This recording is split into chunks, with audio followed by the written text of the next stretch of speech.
What's going on, guys? We are back with Key of Threes. We're back with some more off-season previews today with Run the NBA, JELSON, NBA Addict TV, Gabe, Maurice, TopNotch, and I'm Super Mario Hoops 24. We're going to start off with the Boston Celtics and waste no time getting into it. They lost in 7 in the Eastern Conference Finals to the Miami Heat. They played them last year, got the better end of them last year. This year, not so much. And it was a pretty disappointing Game 7. So I'm going to get your thoughts first, Devin. What do the Celtics need to do this offseason? How can they turn it around and make themselves NBA champions in the year 2024? I mean, to start off, a lot of what was their downfall this postseason wasn't necessarily the talent on the roster, but was the lack of consistency that talent produced in the postseason. Jaylen Brown is a guy that was up and down, had a really good start to the postseason. Back half of the postseason was very much struggling to find his rhythm. Jason Tatum, we well know how much he struggled at times during the postseason, having some really good fourth quarters, but some atrocious first 3 quarters of games, or just games where he was completely non-existent from a scoring standpoint. That was the biggest problem for Boston. It's why they got down 0-3 to Miami, and ultimately was why they ended up losing to Miami in 7 in that conference finals. But as far as the roster goes, I already like what they've done this offseason. Bringing in Kristaps Porzingis, especially at the value they got him at, was a very good deal for them. Now they're front court heavy, and I'll discuss that in a little bit, but that addition in of itself was a very good addition, especially as good of a season Porzingis had last year. Assuming you can get more of that and less of what you got from Porzingis in Dallas, I think that addition is very good. And what they did on draft night, I think, is underrated as far as their long-term flexibility and getting another piece at a deadline to add as a valuable role player. They traded back in the draft like 3 or 4 times, ended up drafting someone who I think is going to be a valuable role player for them in Jordan Walsh, a guy who looks to be a very good perimeter defender, someone who can defend multiple positions, is a good connective guy on the offensive end. Shooting isn't great, but is someone who can make the right reads, make the right decisions, and at the same time added another 4 second-round picks when they had none going forward into the next 6 or 7 years. So they did well on draft night. They did well getting Kristaps Porzingis. Obviously, the Marcus Smart addition, or subtraction, I should say, is going to be one they're going to have to work through, specifically in the locker room and from a leadership standpoint, and especially on the on-court standpoint on the defensive end. The biggest question now for me is where they move with their front court, because I can't imagine they're done and they enter this offseason with Kristaps Porzingis, Al Horford, and Robert Williams. Even though we know Robert Williams has been injury prone over the last few years, that seems like a very top-heavy front court. They probably want a third rotational guy, but whether they want one of those 3 coming off of the bench every night when healthy, that remains to be seen. In my opinion, the Kristaps Porzingis trade is bringing in someone who can play the 4 next to Robert Williams, who can still shoot the 3, but is going to be the replacement to Al Horford long-term, someone who's younger, someone who you can lock up before he enters free agency next year. Because let's face it, Al Horford is going to start to regress a little bit more than he already has, and is going to just phase out of the league over the next couple of years. He's nowhere near as young as he once was in his time in Atlanta not too long ago. So I think that's where they're headed. So I still expect a move for Al Horford and something, and maybe that brings them in another piece. Maybe that's the piece that they need to get them over the edge. And most notably as well, they're going to have to find a way to replace Grant Williams, because now with Kristaps Porzingis on the team, it's going to be tough to retain Grant Williams and still have any amount of financial flexibility. You're going to be well over that second tax apron. So I think there's still a lot of moves to be made in Boston. They got to figure out what they're doing with Al Horford. They got to figure out a replacement for Grant Williams, but they are off to a good start. I think they've increased their flexibility for trades down the line, adding those second-round picks and getting Kristaps Porzingis for as little as they had to give up. Great move for them, but there's still some more work to be done if they want to truly be the top team in the East going into next year. Yeah, I agree, and I love that you brought up the really subtraction of Marcus Smart, because it is a giant subtraction, but you do bring in Kristaps Porzingis, who completely changes the element of this team, because as you talked about, Al Horford is still on the team. I'm honestly shocked that he isn't or hasn't been traded already. But I think they could get back a couple of pieces, whether it's a couple of seconds, a first, whatever it may be for Al Horford. But those pieces are yet to come. But honestly, with Kristaps Porzingis, I love what he brings to the team. And I think that his shooting is going to drastically improve this team. And I honestly think they are finals favorites at this point. I know a lot of people talk about the Suns, but in my opinion, the Celtics should be the favorites. Grant Williams is a big decision coming up here. I don't think they re-sign him or don't retain him. They just don't have the money, honestly, and I don't think they're trying to risk anything at this point. Already making a big move that they're not trying to possibly completely destroy their cap flexibility with a guy that honestly is off and on for them as a team. But I know that he's a great locker room piece from what I've heard. So Grant Williams is kind of up in the air still. And the big thing over the postseason was Jaylen Brown's ball handle. And the lefty dribble is not on a string, but I think it's blown out of proportion to a degree. Some injuries in there, but at the same time, he isn't the lead ball handler on the team a lot of the time. Jason Tatum takes a lot of that duty. Obviously, Derek White and a couple other guys, Malcolm Brogdon alike. And I think Jaylen Brown, he's going to have a bounce back season, a bounce back playoffs coming up here. And I don't see how, honestly, I don't see how they trade Jaylen Brown at any point. And with that Kristaps Porzingis addition, I think it's just cementing that they're fine with the Jaylen Brown and Jason Tatum backcourt. I'm gonna start off by saying the Kristaps Porzingis trade says everything you need to know about what the Boston Celtics are willing to do going forward. They're desperate. They traded for Kristaps Porzingis, and obviously Porzingis is Al Horford's replacement, who's 37 years old. It's crazy. I didn't think Al Horford was going to hold up as well as he's had the last couple of years. I mean, this season he shot 44% from three, but the reason they're trying to replace him is because he regressed in the playoffs to being a 29% three-point shooter, along with, like you said, JELSON, along with Jaylen Brown's inability to dribble. Al Horford regressing was a big part of the Celtics fumbling in the Eastern Conference Finals. But with that being said, a narrative I don't like when the Celtics don't achieve what they would think is their expectations. Everybody says, "Oh, break up Jaylen Brown and Jason Tatum." Jaylen Brown has 5 Eastern Conference Finals appearances in 7 years. Jason Tatum, he has 4 Eastern Conference Finals appearances in 6 years. You don't break up success, bro. You just don't. But when it comes to Joe Mazzulla, bro, he's going to have to show me that he is a head coach in the NBA. Time and time again, we saw him trying to imitate Mike D'Antoni's offense. That shit does not work. And I hope in this offseason they find a playmaker. I know you guys think Malcolm Brogdon is a playmaker. He's not.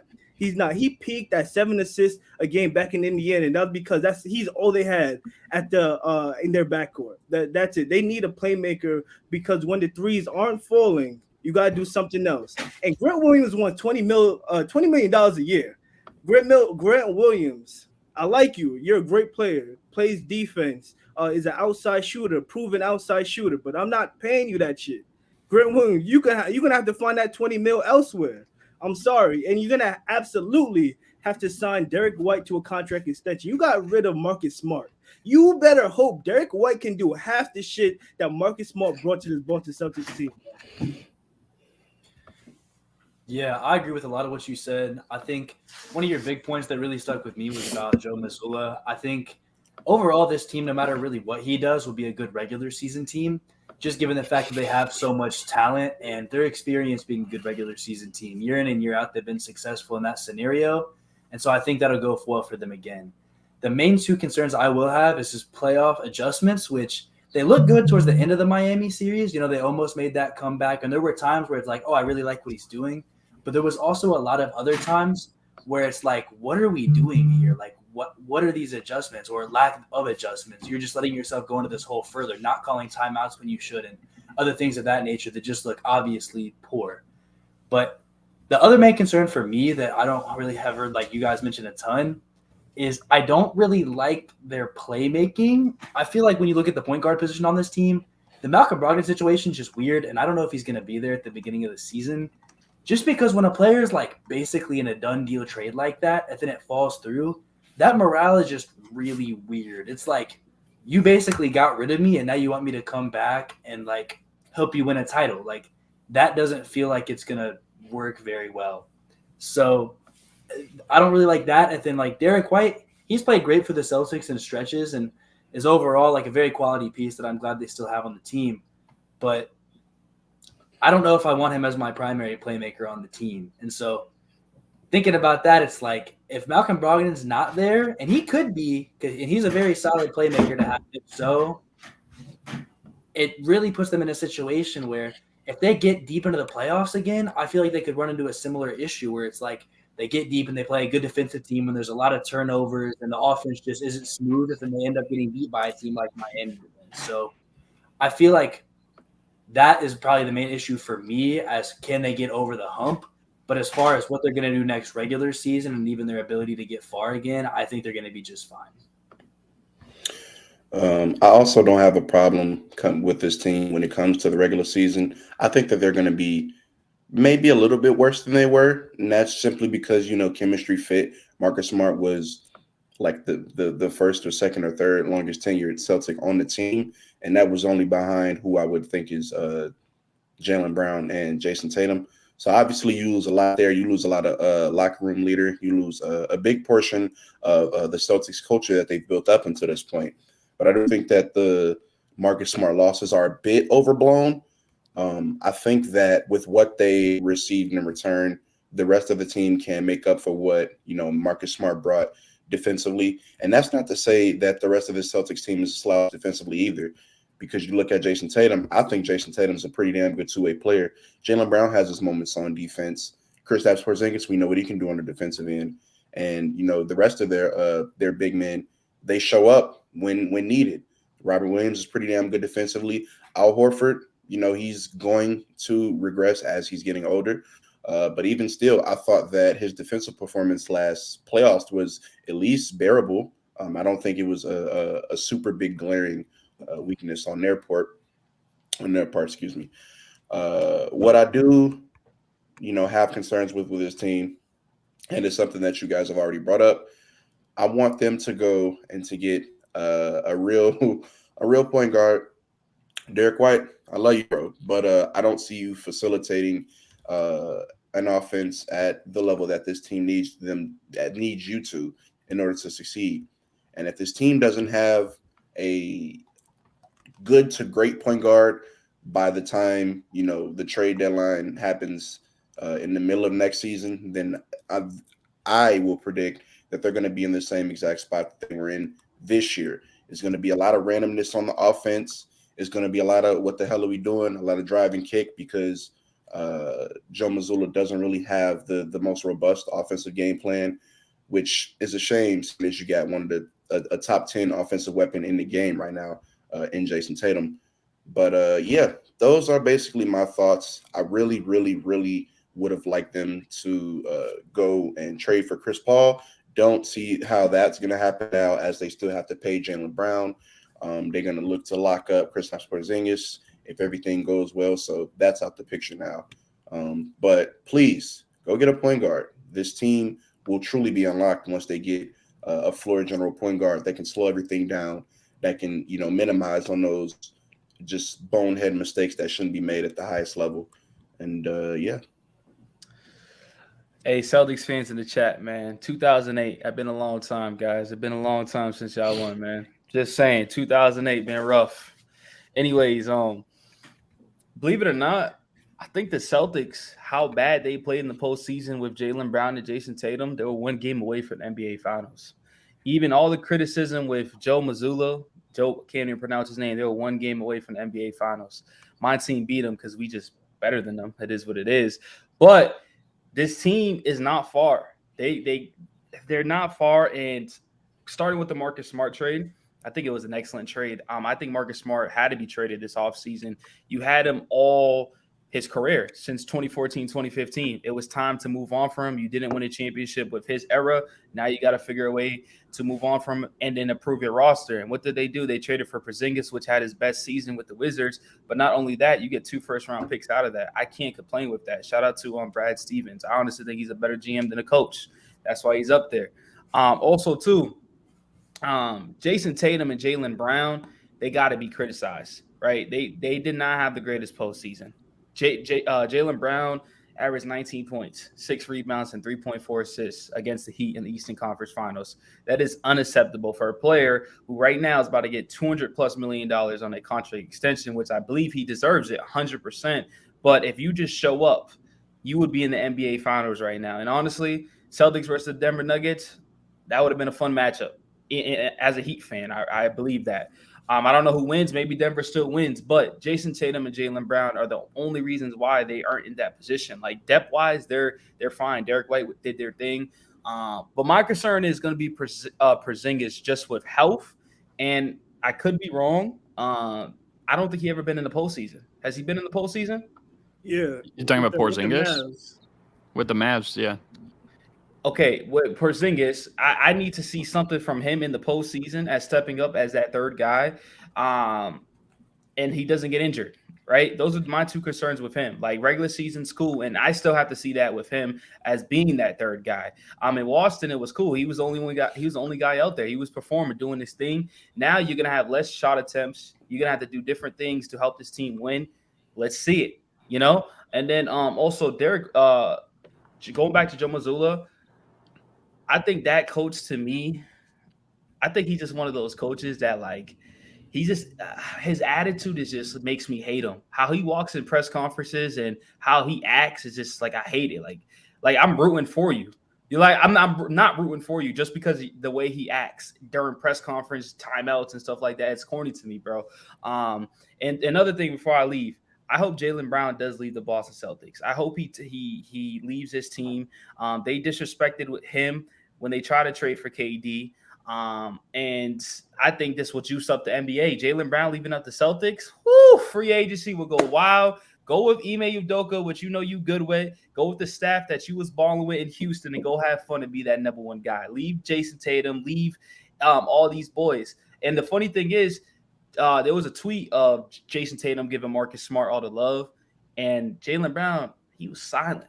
He was silent. Don't be surprised if Jaylen Brown leaves them Celtics this offseason. Don't be surprised. But yeah. You're muted, Jelson. Bro. Hey, well, I appreciate the fact that you brought up the Joe Mazzulla point because of the fact that, in my personal opinion, I think that he's just a guy that inherited a good team. I mean, that's really what he is in all reality. But he inherited such a good team that he didn't even have to be that good of a coach to reach the conference finals. So if he had just been an above average coach, Joe Mazzulla, I think that he is in the finals. He might have even won the finals. If he's just above average coach, if he knew how to make different rotations and he knew what he was doing at halftime, he knew what he was doing in timeout. It just seemed like he was constantly mismanaging the team. I just don't think he's a real NBA head coach at this point. Hey man, let me ask y'all this, man, because I feel like most of us are on the same page of like, yeah, splitting up JB and JT, they're both very good players and they've had a lot of success together. But when you throw in the fact that Jaylen Brown is about to make like $300 million possibly, do you still want to keep him on the team and keep those two together? Because I feel like what you can do around them depth-wise and just roster construction-wise becomes very limited at that point. So I was just muted. I wanted to respond to Jelson's point. I think Mazzulla needed like 2, maybe 3 more years as a backup in order for him to really be ready for the head coaching job. It's just unfortunate what happened with the Celtics and their head coaching situation. He was kind of thrust into that position. And then they said, you know what, things are going fine. We're just going to extend them and not even worry about Ime Udoka, which don't know if I would have done in the middle of the season. But, I mean, they did. So, yeah. And as far as, Gabe, what you was just talking about, it's very, very hard to come by teammates, to draft teammates that you can legitimately see your franchise, you know, sticking with the long run and winning the championship with them. They literally already got to the finals, and they've been to the conference finals so many times. It only takes one thing to click, and, you know, now they're in the finals again, and hopefully they competing for another championship and this time can win it. It only takes one, like one thing to go right, as well as one thing to go wrong.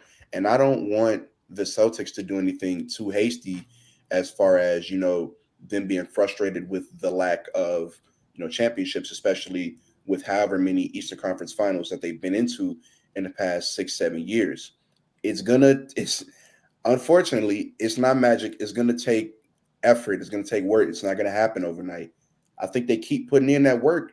The dividends will show. They just got to keep at it and fix the holes, that were in the team, mainly that point guard position. If they get I'd say a 6 out of 10 point guard, 7 out of 10 point guard, I really, really like their chances in the postseason next season. So, yeah, I mean, just what I was going to add to that a little bit to answer your question as well, Gabe. It's rare, and I agree with what you were saying, Mo. It's rare to come across two players of that talent, and they're still really young. I know, the wave nowadays is that people want to see change in NBA cultures quickly. It's just more exciting that way. I think ever since really Durant joined the Warriors, it seems like everyone's always been pushing for those sort of campaigns. So it does make sense why a lot of people feel that way.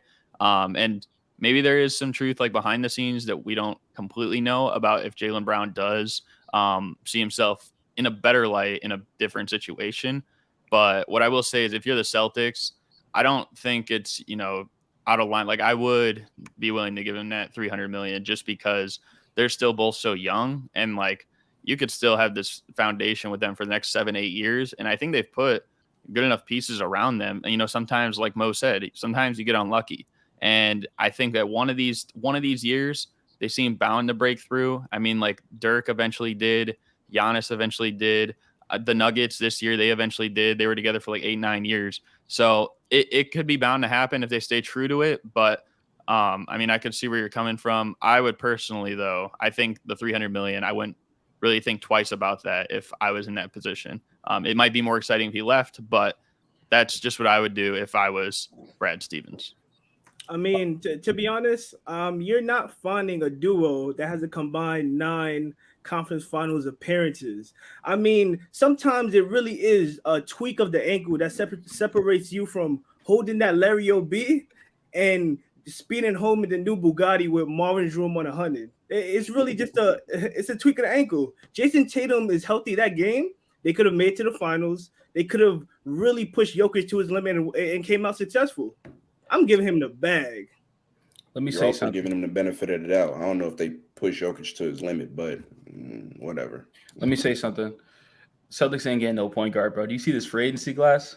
Who they? It's not good. They ain't getting no point guard. That's why I was a big proponent of them going to get Chris Paul. Whatever Chris Paul has left in the tank, they don't need him to score. They don't need him to do anything. They can cover his ass on the defensive end.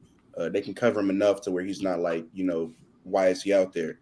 They need a floor general. He's a floor general. He can still do that at I won't say elite level, but a very good level. So I wanted them to go get him, and that's just not how stuff worked out. So I don't know. Let me say this, right?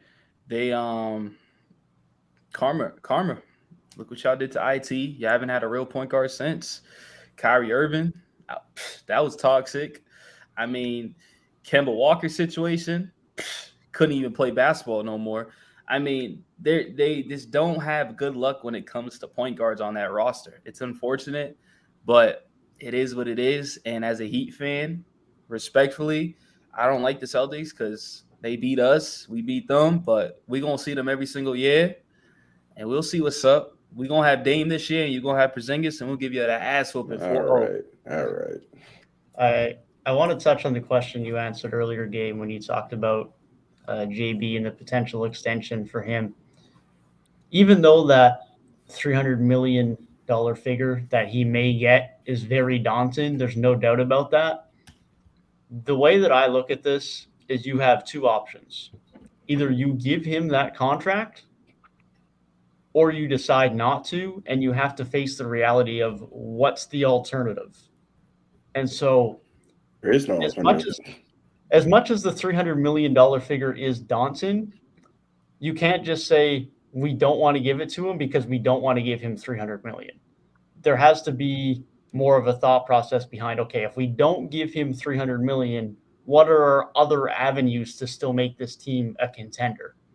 And if those avenues are still, well, we're over the cap, we don't have any money flexibility, we're still just using our mid-level exception to add guys to this team, especially if you're just letting JB walk, then that seems like there's no option. It's just you have to pay him. Now, if you can trade him and get another number 2 option in return, that's a little bit more understandable, but I don't know if that trade exists. The trade At this point, I don't think so either. Young guys. And if you're I don't think so Boston, either.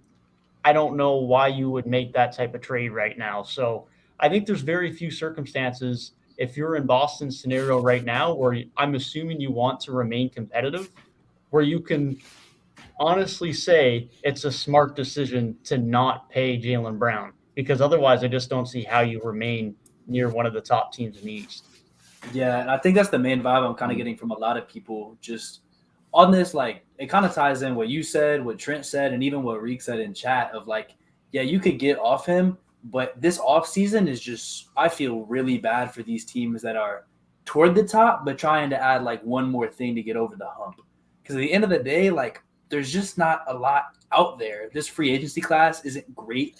There's not really a lot of huge trade targets besides like a couple guys like, Bradley Beal just got moved. So that was like one guy. Then if the Dame thing happens, but the Celtics aren't really in that conversation at all.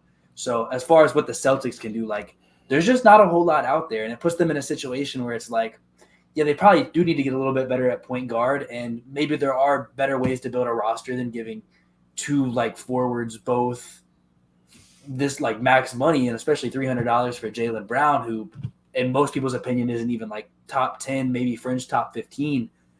It's like, very suboptimal. But, and I think Reek put it perfectly when it's like trading Jaylen Brown just doesn't really make you better, or just letting him walk. It doesn't really make you better. And that's really, I think we're going to notice that theme. And especially I'll probably find myself repeating myself a ton when we get to other teams that are in a similar circumstance. Because it's just like a lot of these teams at the top is kind of like you got to stick what you got because you have a lot to lose, but there's not really a ton to gain this offseason. Now, let me ask you a question, Gabe. I feel like for the Boston Celtics perspective, obviously they want to remain and keep JB and JT together. We're going to look at the other perspective of Jaylen Brown. Does he want to be there, and is he committed to being to the Boston Celtics? We will find out very, very soon. Money does talk. But just with so much stuff that has been built up over the last few years, in a sense, it seems like he's going to be seeing what's up pretty much. Like, of course, you're going to offer me this money, but I personally feel like JB wants to be the number 1 guy, and I feel like he felt disrespected a lot of times during that Celtics season. So I think it'll be interesting to see. Obviously, Celtics want him back no matter what. I just don't know how we feel about JB. And maybe JB's like, I'm happy with the Celtics. I'm going to take this contract. But there's always that other side how, he can pop out and be like, yeah, I'm going to another team, or I don't want to be here no more. Yeah, I could see him for sure requesting the trade, maybe 2. I say max 2 years down the line, bro. Yeah. I mean, I don't know if you guys have anything else you want to add about Boston, or if you want to keep it pushing here, or I feel like we're not going to see very much changes that, like, we've seen the changes that Boston are going to make with their roster. They got Marcus Smart up out of there, which is a big loss. I don't want to understate that. But I think that they can, maneuver around that, and that won't be too much of a hindrance. They brought in Porzingis. They offloaded Gallinari, who didn't play at all for this team. Bringing in Porzingis is a big move. It changes up the dynamic of their starting 5 a lot. For the better, I would think, but we always got to figure out how shit fits, later on. I don't really have anything else to say about the Celtics because I still do think that they're going to be at the top of the Eastern Conference. I don't see 3-4 teams being better than them. They're probably going to be 1, 2, maybe even 3 seed. And 3 seed is kind of shooting my expectations low for them. I expect for them to be the 1 or 2 seed. And as much as it sounds like, here we go again, a conference finals berth is basically what I expect out of this team now. They've been in how many conference finals in the past 6 years, and they've been just right there. At this point, something's got to give, right? I mean, What shit, they maybe need, not. what they need to do is start playing Peyton Pritchard. That's what they need to start doing. Give that boy some minutes. All right. I think he's gone. The rumors like make it him. sound like he's going to be on a different team next year. Well, it's because he wants out and he wants opportunity. That's all. Dude. But if you look at it, they got rid of Smart. That's another less guard. So maybe it opens up for him. Who knows? We'll see. Yeah, I mean, I want to put this out there in the air. The Celtics are losing next year in the finals to the Denver Nuggets in 6. They're not making it. They're not making it to the finals. They're making the finals. They're losing in 6. You heard it here first. Peyton Pritchard is carrying them to the finals. All right. Let's go. All right, bro. Next topic. Listen, Yeah. Before we get straight into hot takes, my last thing on the Celtics, kind of responding to the thing Trent said about Jaylen Brown and his kind of situation. I really do think he's going to take that money regardless, because if I'm understanding contracts right, I think the Celtics can offer him more money than anybody else can. Correct. So I think he takes that bag. Just as a businessman, I think he takes that bag. And even if 1 year down the road, he's like, yeah, I went out, I don't want to trade. I think just because there's so much money to lose and just so much money on the table, if they offer it, he's taking that $300 million. Yeah, it's hard to deny that. I'm not gonna lie. Like $300 million is $300 million. But yeah. I mean, we'll have to see what happens. I do agree with you, Gabe. I think that the trade that fell through with Brogdon, that could be weird in terms of morale. But I think we can all agree that trading Marcus Smart, that's definitely going to be a culture shift no matter what. They're still going to be a really good team. It's just going to be interesting to see how it all shakes out. But we can progress here. We could talk about the next team for our offseason reviews, and that is the New York Knicks. And what better way than to start it off with a New York Knicks fan himself, Jay. What do we do inside the mind of Knicks fans? What do we do this offseason? I'm not going to lie to you, SMH. Knicks fans were elated this season. All right, so last year we won 37 games, right? I knew adding Jalen Brunson would make us better, but 47 games better, I couldn't have predicted that. That's the second most amount of wins since 2000. The last time we had more than 47 wins was the 2012 season. That's when Carmelo Anthony was, jab stepping the paint off the court, shit like that. But in the playoffs, I saw a lot from Jalen Brunson that I really like. I mean, he was scoring over some of the best defenders in the league, bro. I mean, during the regular season as well, I saw him give Drew Holiday a 40-piece, bro. I mean, Jimmy Butler did the same thing, but Jalen Brunson was really impressive. He absolutely torched the #1 defense in the league. I feel like a lot of people don't give the Cleveland Cavaliers their credit. They were the #1 defense this year, and we cooked them. RJ Barrett proved to be really reliable when driving to the paint. He is still really streaky when it comes to that three-pointer, but he's showing some progress when it comes to that. Josh Hart was a W pickup, bro. Shout out to our front office. We criticized them a whole lot, but W pickup for trading Cam Reddish, who we didn't even play. I liked him, but we didn't play him. Traded him for Josh Hart, and Josh Hart was an immediate impactful player on the Knicks, bro. I mean, in game 1 of the Cleveland Cavaliers series, I give him the MVP of that game. He's the reason we came out that series alive, bro. He was locking up Donovan Mitchell. A lot of shots that Donovan Mitchell usually makes, it was bricks. He was throwing up bricks along with RJ. Emmanuel quickly. I got some thoughts on Emmanuel quickly that I'm gonna save a little bit later after I talk about Julius Randle. Julius Randle, listen, brother. I understand. You were all-star this year, had a phenomenal regular season. I understand you injured your ankle toward the end of the season and played a bit hurt in the postseason. But Julius Randle, you said you're gonna be watching film. Keep watching film while you off the ankle, bro. Keep watching film, bro. Because I'm tired of seeing you driving into the lane.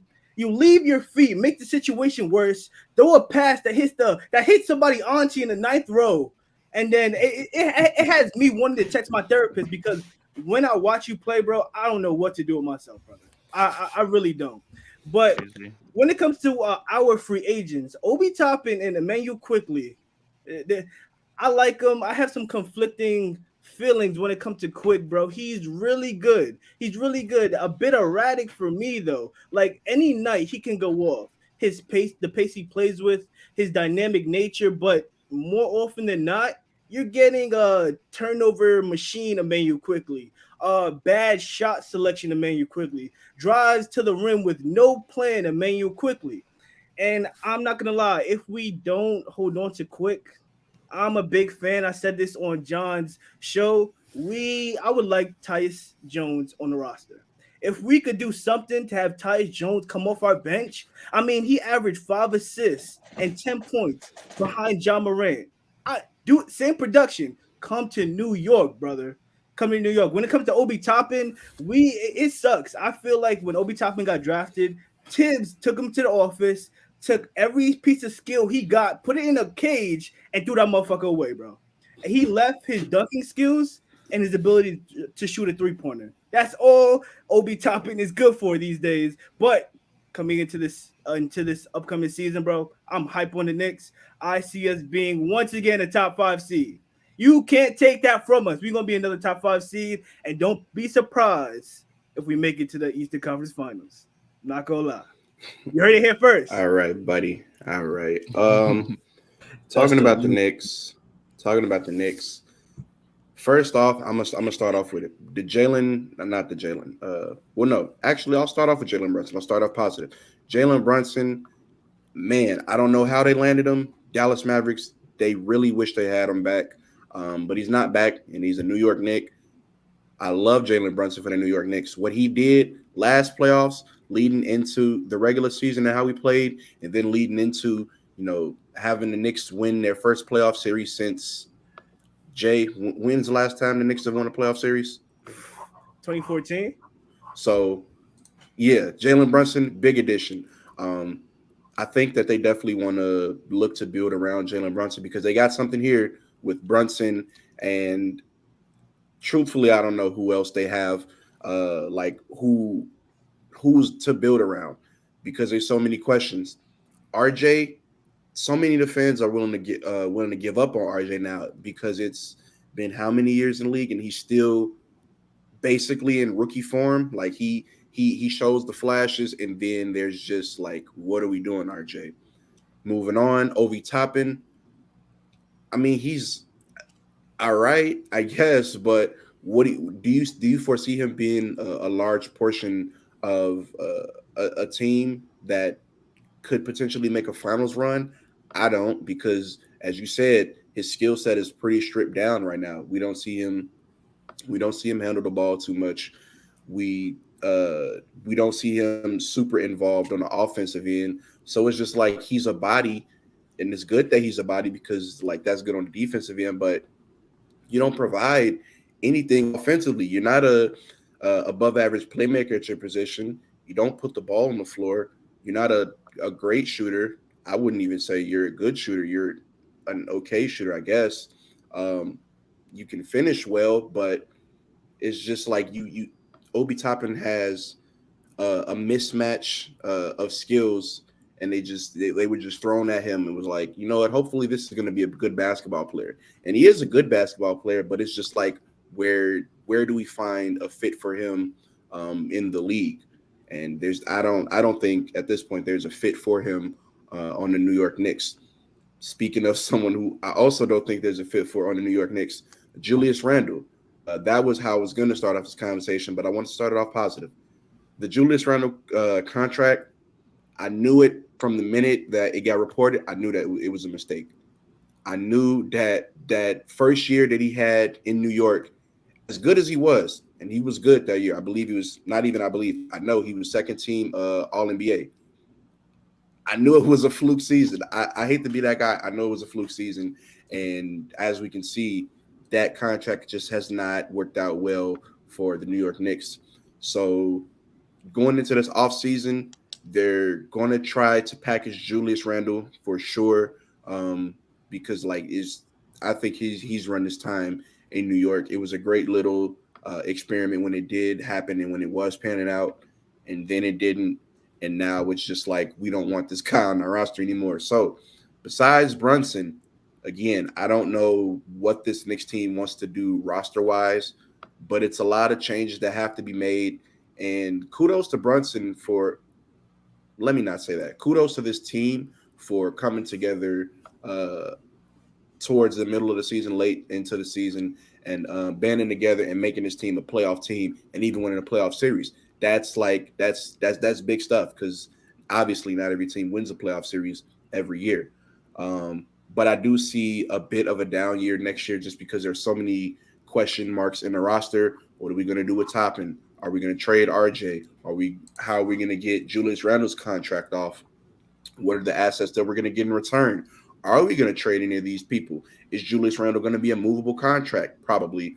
But still, there's a lot of questions with this roster, even with Quickly. Are we going to see six-man Quickly, or are we going to see shitty Quickly? I don't know. A lot of questions with this roster. I am looking forward to seeing what they do, how they do next season, rather, because I want to see New York play meaningful basketball. If New York's in the playoffs, I think that's just a net positive for the NBA. So I want to see that as much as possible. I just don't know what we're going to get from them. Well, first off, I want to just echo the positive thoughts you gave to Jalen Brunson. I've been pushing his train for the last couple of years of his time in Dallas. He showed how great he was for the Knicks, and he deserves all the credit. But from that point, I never thought I'd ever say these words, but I got to defend Julius Randle a bit here, because we just spent like 8 minutes bashing the man and talking about his contract being bad. And by no means am I saying his contract is amazing and he is a flawless player. But I don't think his contract is as bad as it's made out to be, and I don't think Julius Randle is as bad as he's made out to be either. The problem is in the postseason, he sucks. And ultimately, if you're a Knicks fan and once you've now got a taste of the postseason, you don't want him around anymore because you know he significantly caps your ceiling come the postseason. But ultimately, I don't think his contract is that bad for his regular season production. A guy who's making $28-30 million a year in today's league, that's not getting you a superstar caliber player. It's getting you a borderline all-star caliber guy. And that's what Julius Randle is for 80 to 85% of the regular season. You're obviously just not getting that in the postseason. So I don't think the Randle contract's that bad. I think he bounced back extremely well last year compared to where he was in the 21-22 season. Am I saying he's going to be the savior that brings this Knicks team to a title? No. But I think if this team wants to continue to have regular season success, I think Randle's an important part. And personally, I think if they move off of him, the team probably gets worse. Their assets will be different, but on the court next year, they're probably worse with Julius Randle off the team. The other point I want to make is the fact that next year might be the best year for this group, for the Knicks.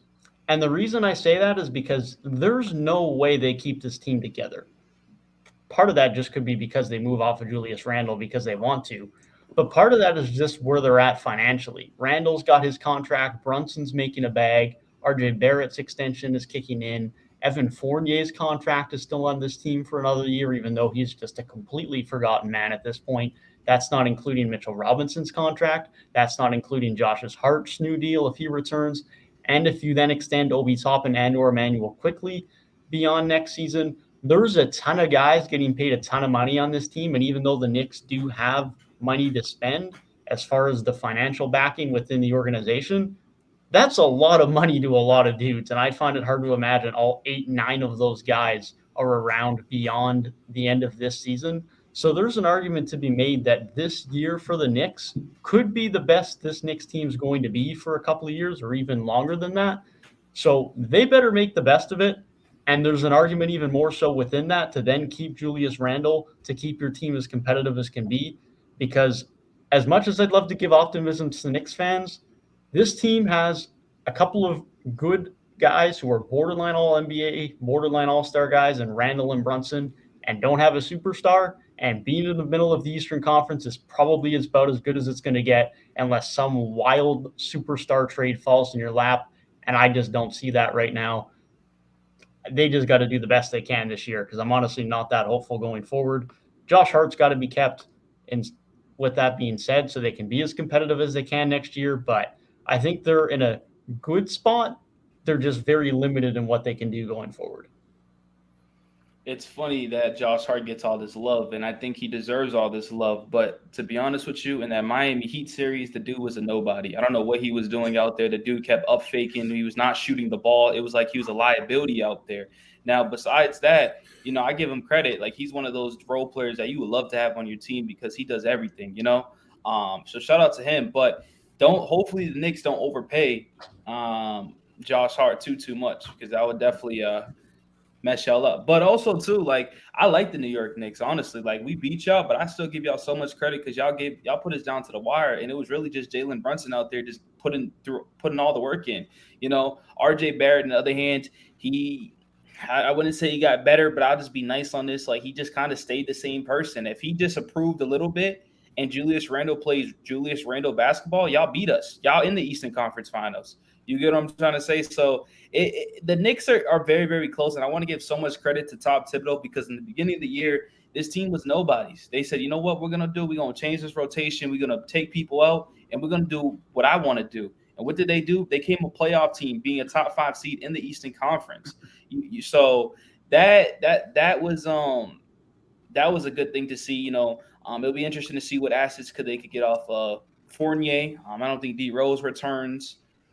So they're definitely going to be losing a lot of pieces. I do think you need to remain with Quickly, even though there's some up and downs with it. But like, if you do lose Quickly, who can replace and who's going to be a better pickup than him, especially with this weak free agency class. So like Devin was saying, you really got to remain with this roster until you can maybe find something. This is a tough offseason for any team. But going to Julius Randle, he's just not I think we've been saying this the whole time. He's just not a good playoff performer. Averages 17 points a game. Like, that's just unacceptable for him. But not only that, I don't really care about his play at the moment right now. What I care about is his attitude and his body movement every single game that he acts up. Like, he always has a tantrum every game. If it's not going his way, if the refs are not giving his call, if he can't hit shots, the dude's acting like a fool. And to me, that's just disgusting. That's disgusting basketball. And we know how the play is already, but that just puts it on the play, and it just doesn't make a good look for it. And then put his contract with that. So it'll be interesting to see what they can do with Julius Randle. But the New York Knicks, like I said, they're in a good spot. They're going to still be around top 5. If Jalen Brunson was their best pickup in ages, man. New York Knicks was one of those teams where they thought they can get anybody, and it just never really panned out too well. And now they got Brunson, and now he's carrying this team, not to the promised land yet, but to the most recent success in a while. Hey, man, let me keep it a stack with you.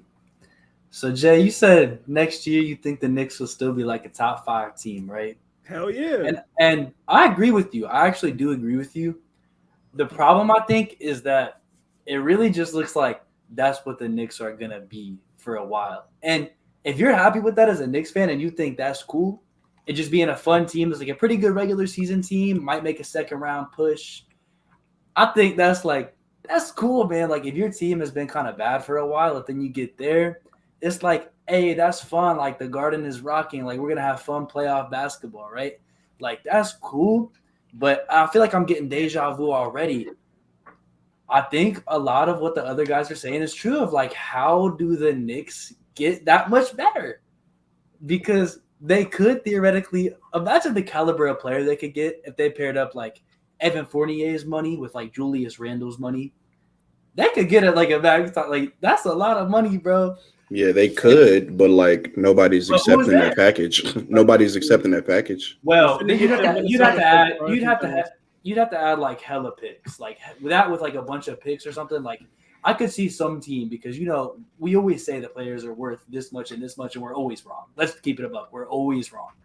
So the thing is, this team has currently constructed Julius Randle, notable playoff dropper. He's had 2 playoff runs. They were both terrible. RJ Barrett, Jay, I think we had this conversation the other day about RJ Barrett. I was like, yeah, he's not very efficient when it comes to the playoffs. And you're like, hey, man, there's a lot of defensive attention on him, and it doesn't really give him the best chance to score. Well, with this current roster construction, I don't really see how that changes. The only person I can trust to give me good, efficient minutes in the playoffs that's like a star caliber guy is Jalen Brunson. And he has been phenomenal. I was not familiar with his game at all. He fooled me. You can ask Devin, bro. I'd hop on 3 Point Weekly. I'm like, I think the Knicks will be like an 11 seed this year. And nah, bro, they was way better than I thought. And it was mainly because of him. Because I saw what they did in 21-22. They were not very good. And I was like, yeah, they're done. They're cooked. And they came back and they proved me wrong. It's just a lot of the same thing of like, I think this team is a piece or two away. I just don't know if that piece or two is out there because there's some stuff on this team I love. Like I said, Jalen Brunson, love. Mitchell Robinson, I think he plays a great role. And for 15 mil, I think he gives you very quality minutes. I think Isaiah Hartenstein is your backup guy for another year. He played really quality minutes in the playoffs. Like he really was a big part of stopping that Cleveland center duo. The problem is, even Josh Hart, he was great. Like, I know we've already mentioned him, but I got to give him his flowers too. It's just that issue of like Julius Randle's one of your main guys, and kind of similar to what we just said about Jaylen Brown a couple minutes ago. I don't really see this avenue where you can get off Julius Randle and get better. So it puts them in a really tough spot. And if they can find a way to get off Evan Fournier's money just to get something back, maybe somebody will take a flyer on Evan Fournier, or maybe just getting him off the roster, like open something up financially. I don't know how exactly that would work. But him just taking up 18 mil on the roster to sit at home and do nothing is like, that's insane to me, bro. Yo, real quick, Jelson, before you go, I looked at Julius Randle's contract, and he's under contract for another 3 years. And on that third year, he has a player option. So if they don't trade him, he's not going nowhere. Yeah. Hell no. I do That's want why to say Jay this. was crying over there. I do want I need to cook. I need to cook. So I'm gonna let Justin go. I need to cook. My fault, bro. I did not mean to make you cry. I'm sorry. No. I'm about to It ain't cook. your fault. Julius Justin, Randle go. did it, bro. It's Randle's fault. I do want to say this. It's gonna be quick, Jelson. I do want to say this. New York Knicks is not a team that's gonna be like, they're not in no championship picture, and they were not gonna be in a championship picture in for a while. So like right now, their success is just they're happy. So like there's a lot of teams in that sense. Like not even trying to throw shade, but like the Minnesota Timberwolves are a team where they're just we win a playoff series, we're happy. The Bulls, we win a playoff series, we're happy. Like there's teams in that position where we're just happy. Like they're not. Hold on, my fault. Yo, the Knicks are not the fucking Timberwolves. First of all, the Knicks are not the Chicago Bulls. We were the fifth. You ain't that much better. You know what? They're not better. Matter of fact. You know what? You just offended. I'm gonna leave it alone. Fucking I'm gonna leave it bro. alone. But you're not that much better. So I'm All right, gonna on, Justin, man. continue. Justin, yeah. All right. That's So Leave I my loved Bulls it. out of this. exactly. I love the Julius Randle hate because I'm right on the hate train with you guys. There's plenty of room left for AJ. We got a spot saved for you with Julius Randle hate written all over it. Jalen Brunson, I'm also on the bandwagon for him. RJ Barrett, I saved him a seat. So I think RJ Barrett is not good. Never has been all that good. Has been overhyped by the media consistently. Hasn't improved really all that much since his rookie year, if I'm being really honest. I'm sure. I mean, RJ Barrett, the biggest knack on him has always been his consistency, and just he's either really good, really bad, or really mid. Like there's like it's not consistent at all. Never ever hasn't been one time in my watching of the Knicks that I've watched 3 games in a row that RJ has been the same consistent player. And that's what I mean by that too is I've never seen him be consistently bad, but I've never seen him be consistently great. So I don't think RJ Barrett is the truth for this Knicks team. However, I think he can be an asset eventually if he just figures out his consistency. But I don't think he ever will because we've given him enough time to figure out the consistency and he just hasn't done it. Julius Randle, a lot of money. Jay, my guy, I'd be crying too. I got Cat on my squad. I understand. But let me tell you, those Knicks, hey, we can bash Timberwolves or whatever we want, all these other teams talking about the Bulls or whatever.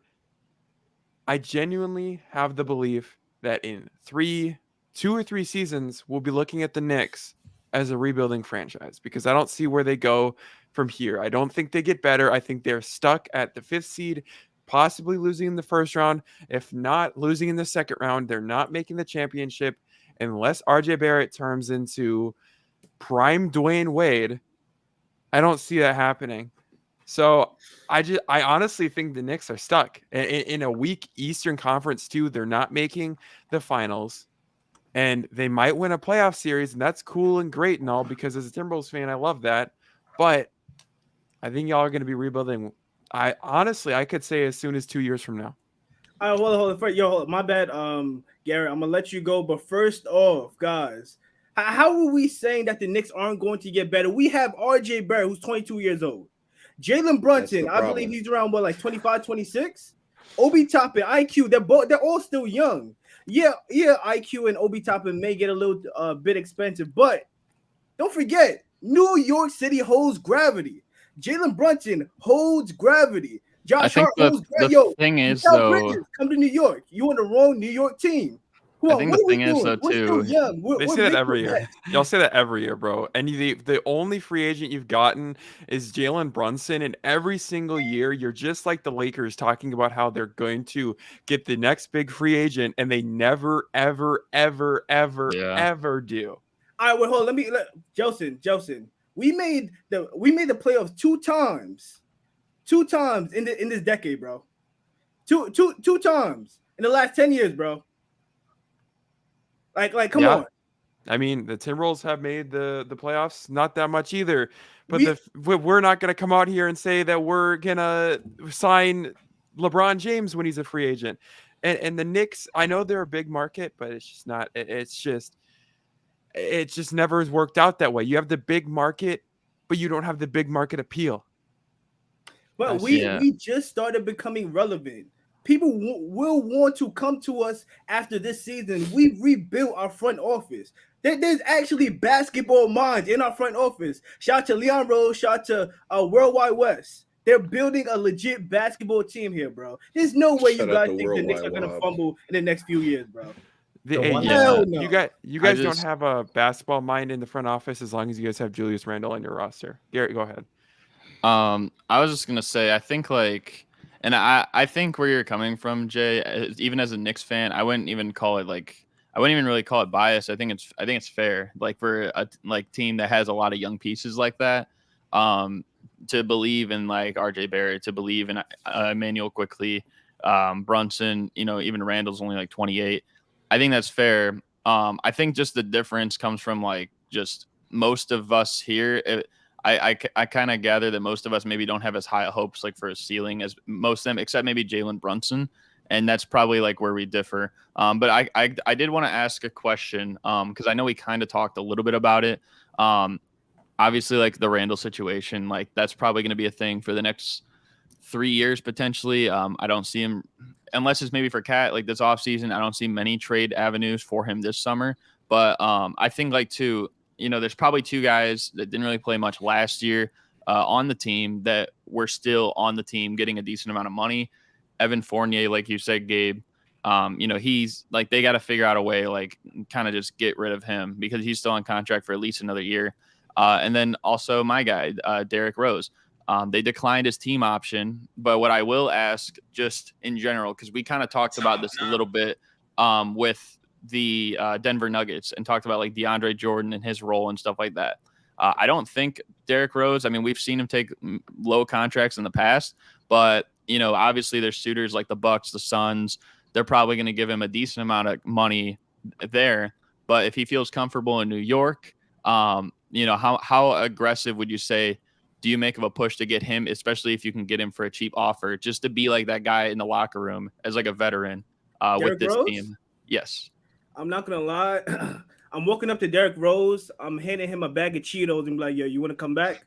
Derrick Rose is like not valuable to the New York Knicks franchise. I appreciate what you did in New York, D Rose. We appreciate you with nothing but love, but you could go. Hey, you wouldn't like, you don't know if the leadership role that he had like on the sidelines is as valuable to make a like supreme effort to keep him, is what you're saying then? Not anymore, because the young guys aren't as young anymore. I feel like he definitely had an impact the first few years of their career, but at this point they're starting to become the players that they want to be. They're starting to develop, and I don't think he no longer has that type of impact. from a vet perspective. Yeah, probably. You go ahead. Oh, go. Oh, I was just gonna say too. Like, I think it's definitely fair to an extent. Like, I mean, when we think of Jalen Brunson, that's definitely not a guy who's at that point. But I think there is maybe some reason to at least like offer him a contract, be like, hey, you want to come back here for guys like Emmanuel Quickly, who I still think maybe he has some growing pains to go through in the NBA yet. So it definitely could help them. And it doesn't hurt, you know. I mean, I think if he's going to go anywhere and take less money, it's probably going to be on a team led by Tom Thibodeau just because he's so familiar with him as the head coach. But at the same time, you know, he's even said like he wants to play. So I wouldn't be surprised with him leaving, especially if he's going to get more money elsewhere.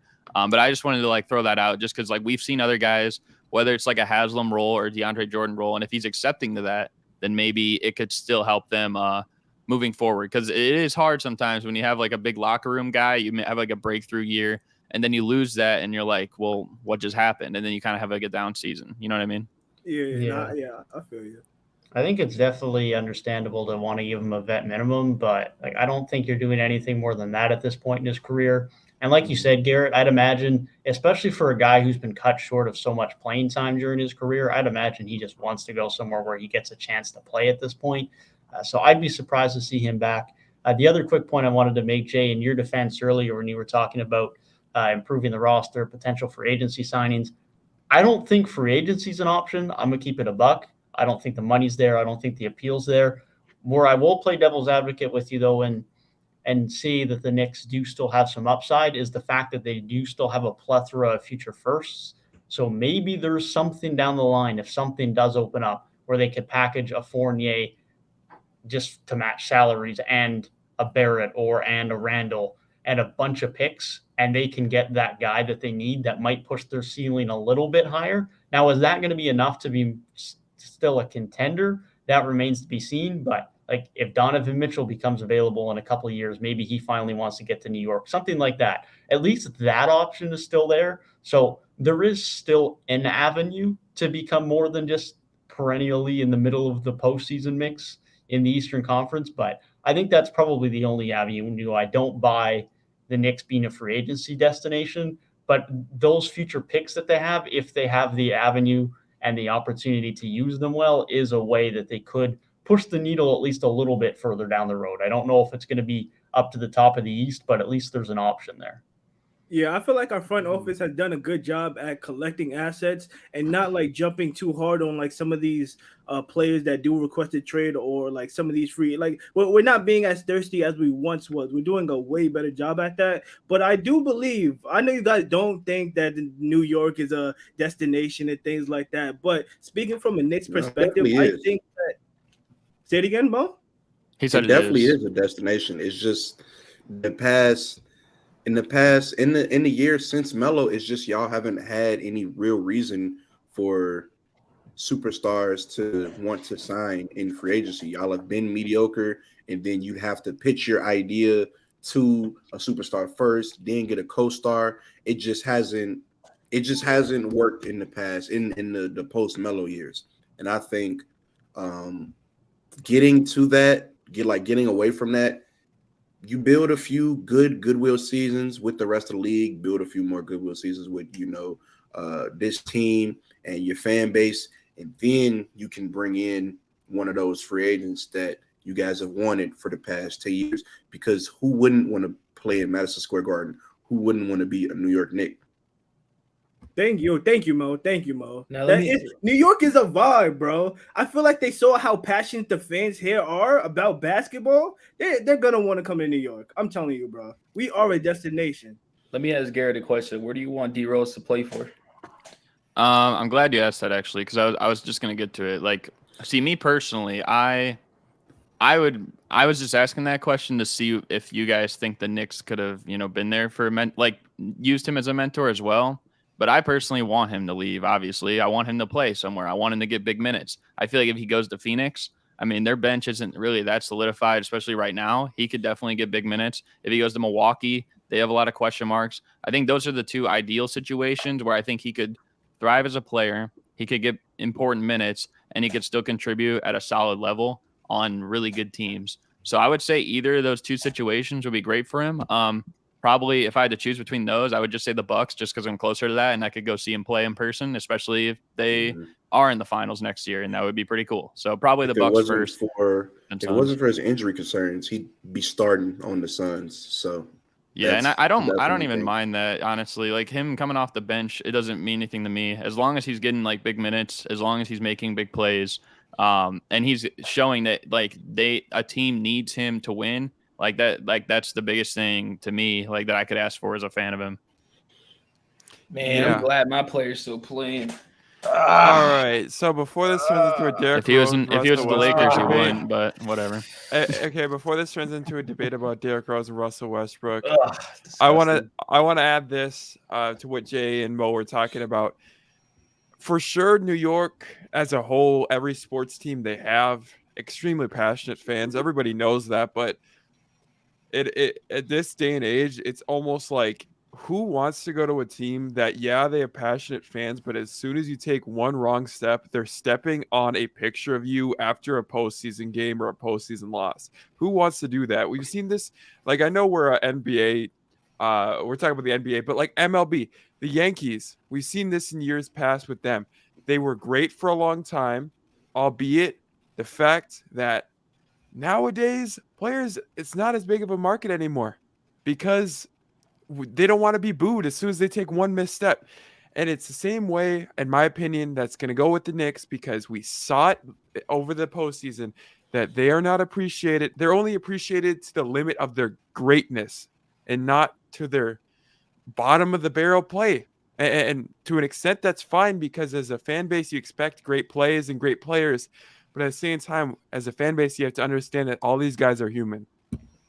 That's just East Coast, bro. I'm gonna keep it a band. Yeah, the East Coast fans are. The Celtics and the Celtics and the Sixers are the exact same way, bro. Like it's just an East Coast thing. And so if you're an NBA player as an East Coast guy, it's something in the air. I don't know if it's East Coast fans. It's something in the air. Well, they just. I think I don't know. You could add that, but what marquee free agents are coming out here saying, I'm going to sign with Boston, I'm going to sign with the 76ers? Like, none. Nobody wants to go play for where I don't think it's because of that, though. I don't think it's because of that. I think that it's definitely an element. I think Boston's a hard example just because a lot of the last few years they've been like really good as well. So it's like they haven't had too many opportunities to like sign a big player. And then Philly, they traded for Harden. It's like there's no big free agents. So I think it is a factor, but not like a major one, because if you're playing like shit, your fans gonna boo you anyway. They just on a different level, and that's something that you got to be aware of when you sign there. Like I just feel like the vibe in New York is different. Yo, JELSON, I'll take your guy Anthony Edwards for instance.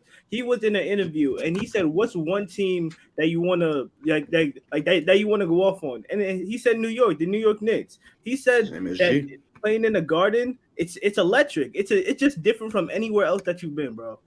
No, right. I 100% agree, and that's why I think it's built for only certain players and those players only.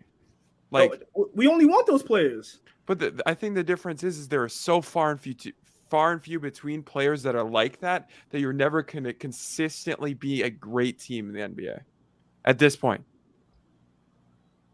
See, I disagree. I feel like over the next few years we're gonna see a lot of free agents flock to New York, bro. We're back, bro. Let me ask you. Let me ask you. Since 2019. Let me ask you a question, because this episode's blah. Who's gonna have the next? Who's gonna win more in the playoffs? The Knicks or the Timberwolves? Let's talk. Nick, what are we doing? Why are we doing this, bro? This is great. This is great. Exactly. Let's get it. I'm not gonna. Okay, wait, no doubt. Wait, repeat the question. What was your question? Who? Okay, because y'all both bums. I'll make it easy. I will for abstain. y'all. Listen, let me ask y'all this question real quick. In the next 5 years, who has more playoff series victories in the next 5 years? The Timberwolves or the Knicks? All right. Let's go down the line. Okay, so we can get like a All right, for sure. I'm going with the Minnesota Timberwolves because I think that Ant has a higher ceiling to be a superstar, and I think they have more pieces in play that have a higher ceiling, such as a Jaden McDaniels. And guys like, I think Cat and Gobert can get you far enough with a prime like those guys to get you far. Yeah, Okay, obviously I'm gonna try not be super biased about it, but it's hard. Obviously as a fan, I think the Knicks, as of right now, I could see them winning a playoff series next year. Very well could see that happening for sure. At the same time, after that, as I said, I think they might be rebuilding in 2 years. I don't know what's going to go on with the Knicks. With Minnesota, we got Anthony Edwards, who very well could be the MVP in 2 or 3 years, multiple times over. Jamie McDaniels, who I've talked about and I personally believe is one of, if not the best perimeter defender in the entire NBA. And now we're talking about Nasri come back in. The Timberwolves are honestly, in my opinion, a lock to be winning more playoff series in the next 5 years than the Knicks are. It's hard to predict the next 5 years, but I think the one thing we know for certain is just Anthony Edwards and the Timberwolves. Those will be like the Wolves are going to build around Anthony Edwards for sure over the next 5 years.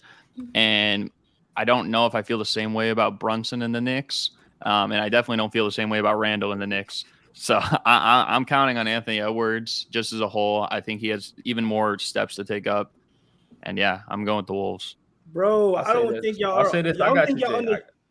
I got you, Jay. Hold up. Bro, let's not forget the Eastern Conference is one of the weakest conferences in the NBA. Let's not forget that. So they can get easy matchups. Bro. Wait, hold on, Trent. Because you were just saying the other day that outside the Nuggets and the Suns, the West is pretty open. But the West is open too. But the truth of the matter is the West always gets better.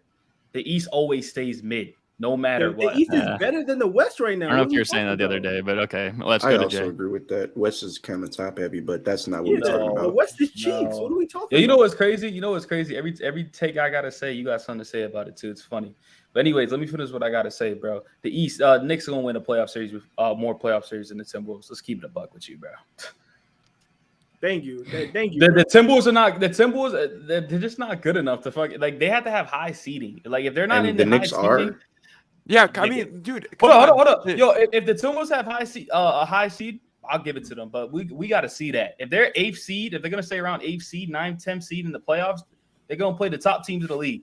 And we see what happened with that. You lost to the Grizzlies and you lost to the Denver Nuggets, the 2 top teams from 2 years ago. So, like, that's why I give the Knicks the head, because they always stay a little bit relevant in the 4-5 sense, where, like, these teams are really perfectly matched up. Jay. The Timberwolves have to stay around. Like, if they get 4-5, maybe they win. But I got to see that.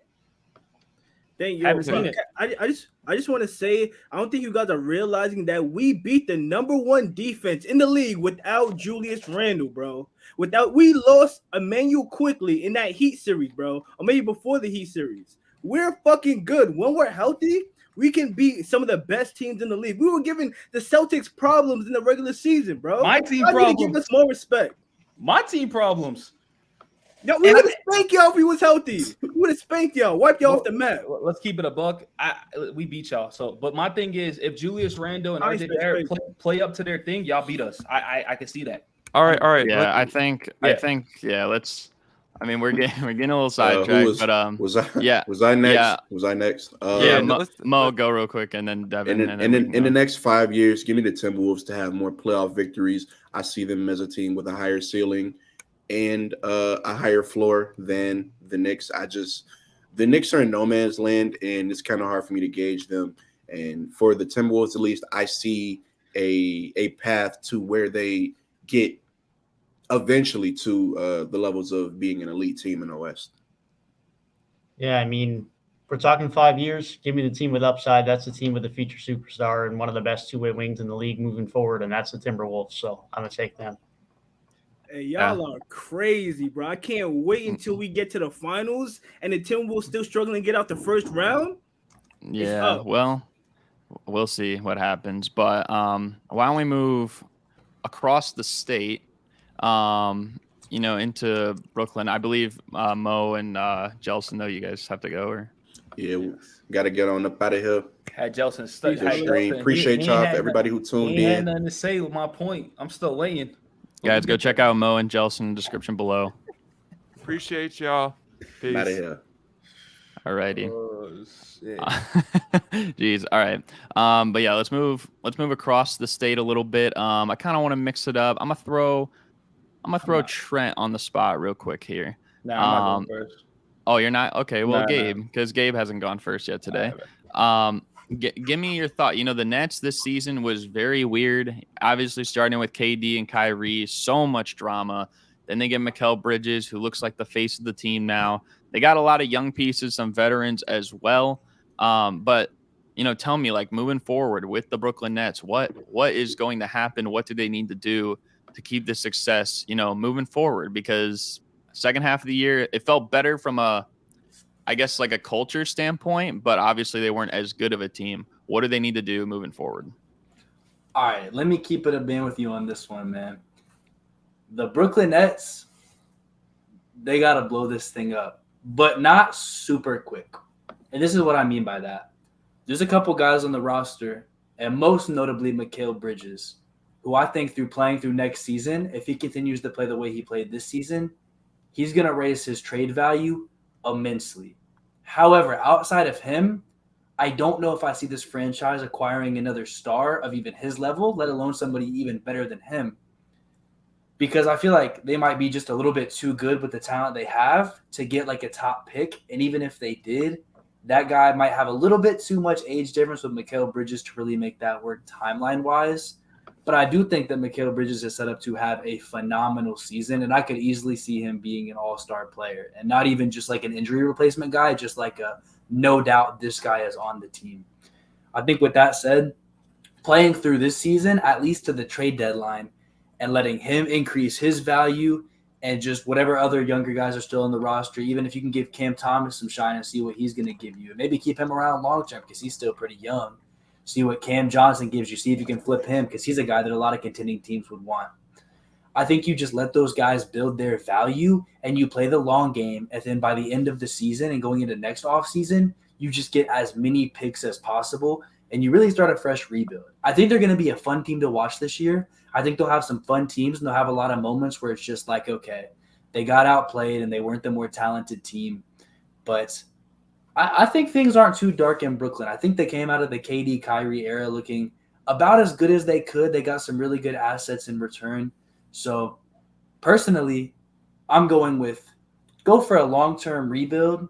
But if they're fun this year and even overachieve a bit, I'm not too surprised because there definitely is talent in town. Yeah, I'm right there with you, Gabe. The key thing for them this summer is they need to pick a direction. They're in a spot right now where they can go either way. They have a lot of flexibility thanks to the assets they got back from Kyrie, from James Harden, from Kevin Durant. They managed to do pretty good out of what was a really shitty situation that they ended up getting put into with KD and Kyrie moving their way out midseason after what was a pretty good run of a couple of months of basketball for them last year. It's a very unprecedented thing we had to see them undergo. It's very rare that we see a team that was playing as good a basketball as they were have to blow it up midseason. So kudos to them for getting back the assets they did. Mikal Bridges being the most notable player of which, and getting a ton of first-round picks as well. Now they just need to make sure they make the right decisions this offseason and don't, like you say, Gabe, they could be good this year, but they probably don't want to be good this year. Sitting in this no man's land probably isn't going to be very good for them. Guys like Seth Curry as free agents, they can go. Worrying about extending guys like Spencer Dinwiddie and Royce O'Neal, that's probably not a primary concern either. Those are vets that are not going to be part of your team when this team is going to be pushing for competitive postseason appearances again in the Eastern Conference. Because, again, they could be competitive enough to flirt with the play-in tournament this year if they want to be. But keeping around Spencer Dinwiddie, Royce O'Neal for 4-5 game first round series over the next couple of years is probably not the direction this team should take. Cam Johnson's the only guy I'm concerned about this offseason for them as far as someone they need to be given a new contract to, because he's someone you could extend and could end up being a core part of your team going forward as someone who still has a lot of years ahead of him as a very valuable wing in this league. But outside of that, utilize your first round picks as they did this year when they drafted Noah Clowney and Dariq Whitehead. Clowney, someone who could be a really solid big man in this league, who can protect the rim a bit and shoot the three a bit, at least has the upside to do so. Dariq Whitehead, who, if he can stay healthy, has upside, but that's what plagued him during his year in college with Duke. So that remains to be seen. Ultimately, they just need to decide, is Bridges our guy, or are we going to completely rebuild, move off of him, and do a complete reset? That's the biggest decision for them. That's the biggest asset they have and is what is going to determine the next 2 to 3 years of their future. Like you kind of alluded to, Gabe, they could do a soft reset and remain somewhat competitive, hold on to McHale, reset with their vets and move off of Spencer Dinwiddie, move off of Royce O'Neal, move off of Joe Harris, and try and get some value back from that and just get a ton of draft picks the next few years and be probably pretty good again within a couple of years' time. Or you could trade off Mikal Bridges. You probably get another 3+ picks for him, and you just suck for a few years. But at least much differently from when the Brooklyn Nets sucked most recently, pre-Kyrie, pre-Kevin Durant, they didn't have picks. They were doing it with nothing. This time around, at least they put themselves in a position where they can have a lot of assets. They can have a lot of future flexibility. They can have a lot of young players coming onto this team. So they have a little bit more room for error. They have a little bit more flexibility, and that can give them a lot more upside moving forward. They just need to make sure they don't sit flat on their feet this summer and run it back with essentially the same roster, because they can be competitive doing so, but it'll be to the detriment of their roster long term. I honestly feel bad for the Brooklyn Nets just because of the fact that their big threes just never really panned out to be well. I remember back in the day when they traded for KG, Paul Pierce, and I'm pretty sure Jason Terry and more pieces like that. That was a fail. And now you come into now, it's like, yo, we got KD, we got Kyrie and James Harden. It's like we got big expectations. And then they had DeAndre Jordan too, even though, that was a few years ago. But still, they looked at that roster like, yo, we have a really, really good opportunity to win. And then obviously, the Ben Simmons situation happened where James Harden now goes to Philly. Like, it's just super unfortunate for this organization just because they had so much talent. It just never really panned out to go anywhere. And that happens. It sucks. It really does suck. But, like, what I do fear is that they do think Mikal Bridges is their guy. And the problem with that is he's 26 years old. So, like, if you even do soft rebuild, which I think they should, they have a lot of pieces that you can trade. And I'm not sure how much these reports are true, but, like, with free agency being so dead, you can get so much capital off of Royce O'Neal, off of Dorian Finney-Smith, like players just like that, because people are going to need 3-and-D wings. They're going to need those defenders deep in the postseason. So you can really capitalize off that. And then obviously the big question is going to be with Ben Simmons. Like, do you keep working with him? Do you find another trade thing, or is he just going to be out the league? So they still have a lot of questions, but, like, I don't think it's bad. But going back to my McHale thing is when I'm saying he's 26, like, if you do like a soft rebuild and you try to make these players like be their full potential, by the time that happens, he's going to be hitting around 30, which isn't old, but he's not the same Mikal Bridges who he was 4 years ago where he was 26. So that's my main thing with the Nets. They're in a weird position. But I still think, like, I miss the days where we have Jared Dudley on the bench and D'Lo, and they're all dancing on the bench like this, having fun. Like, those are the days I'm entertained with the Brooklyn Nets, And it sucks that they gave up that team to get the roster that they had with KD and thing. But the Brooklyn Nets this year, I can see them being around a play-in team, depending the how good these players play. Like, I think Mikal is going to have a really good season. Once again, it's going to be a full year, full off season.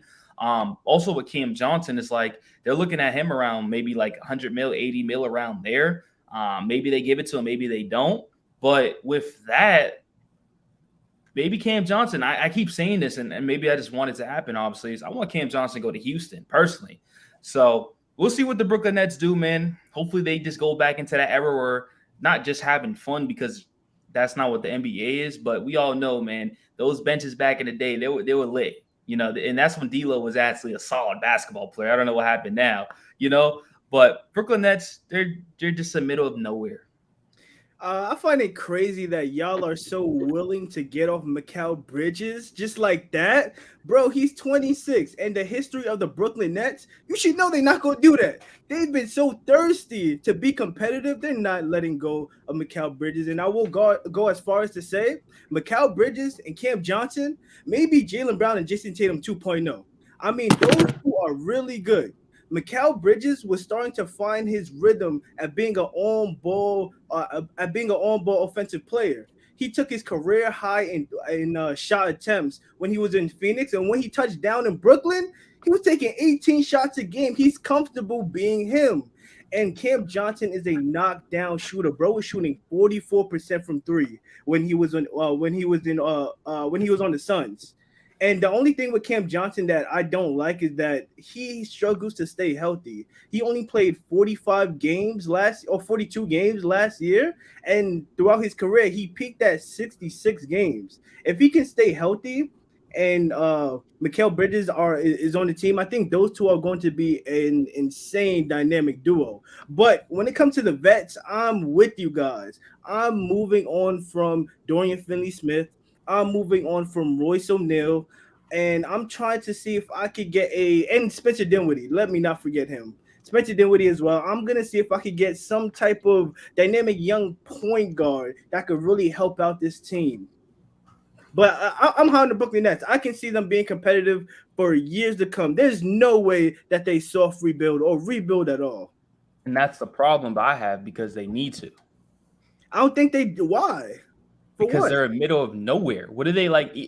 Say if everybody plays their best basketball, just say that. Dorian Finney-Smith, all these players around them, Ben Simmons turns into Philly Ben Simmons. Where does this team go? Well, see, you can't answer. They ain't going nowhere. Like they're just not. They're in the middle of nowhere. That's all I'm saying. Dude, it's going to be like a 4-seed second round out, man. No way. They have a low floor, but I do think they have a high ceiling. And I'm still high on Ben Simmons. I'm somebody that has not given up on Ben Simmons. Shout out to Ben Simmons. He liked one of my posts on Instagram. So I'm a Ben Simmons stan, brother. I'm a Ben Simmons stan. That's think Ben crazy Simmons. bias. I told you guys, Ben Simmons suffered the MPJ back injury, and he's somebody that uses his athleticism. He's not. Oh, I don't want to play. He literally can't. The brother can't stand up and walk without pain. That's the thing with Ben Simmons, Mikal Bridges, Cam Johnson. That's a nasty top three. That's a nasty big three right there. Nasty big three. Nasty big three. That's a disgusting big three. Like, a very disgusting big three. That is very disgusting. I got to ask Jay, because I need you to defend this take. How can you justify Mikal Bridges and Cam Johnson being compared to Jason Tatum and Jaylen Brown? What's the argument? I need to hear it. What is the argument? That was crazy. Dynamic. Hold up. You got a dynamic two-way wing in Mikal Bridges. You got a nice shooter in Cam Johnson. It took you 3 seconds to say the word nice. You don't even believe it, man. Come on. Hey, no, his handle ain't really there like Jaylen Brown, so it's kind of similar. You know what I'm saying? Wait, so now wait. I know what you're saying with that, but are you implying Jaylen Brown has a nice handle? I didn't say all that. No, I didn't say that. Oh, okay. Well, no, this is kind of getting. I personally, for me, I don't know. I think I was with you when you were talking about like how, like, you know, everyone else, it seems like they're more so free with giving up Mikal Bridges in that way. Like, I agree with you with that, because one thing I can count on with Mikal Bridges is he's going to be there. You know, the guy doesn't miss games, and he's an elite level player. Like, I can definitely count on him for that. I think he has a lot of untapped potential though as well. And he even showed bits and pieces of it this year. Obviously, the Ben Simmons contract sucks, but my biggest thing is too, like, just with like Spencer Dinwiddie. I don't know about you guys, but I think Spencer Dinwiddie is the most selfish player in the NBA, especially for a point guard. I do. Why do you say that? Because he only plays for himself. If you watch him play, like, every time, he doesn't care about anyone else on the floor. He's only caring about getting his own, and it shows. And it was very apparent in the playoffs. Very apparent. Well, I'm not disagreeing or agreeing with you. You know what I'm saying? I have to see it personally, so your take could be 100%, right? So, like, where do you see a team going with Spencer Dinwiddie in the sense, like, if he is out of here, like his next home? Like his next team? I mean, I don't know what team would. Like, I don't think any contending team should take him, if I'm being real. Like, I think he's best suited, and it's a lot like, I don't know. I guess I could say it.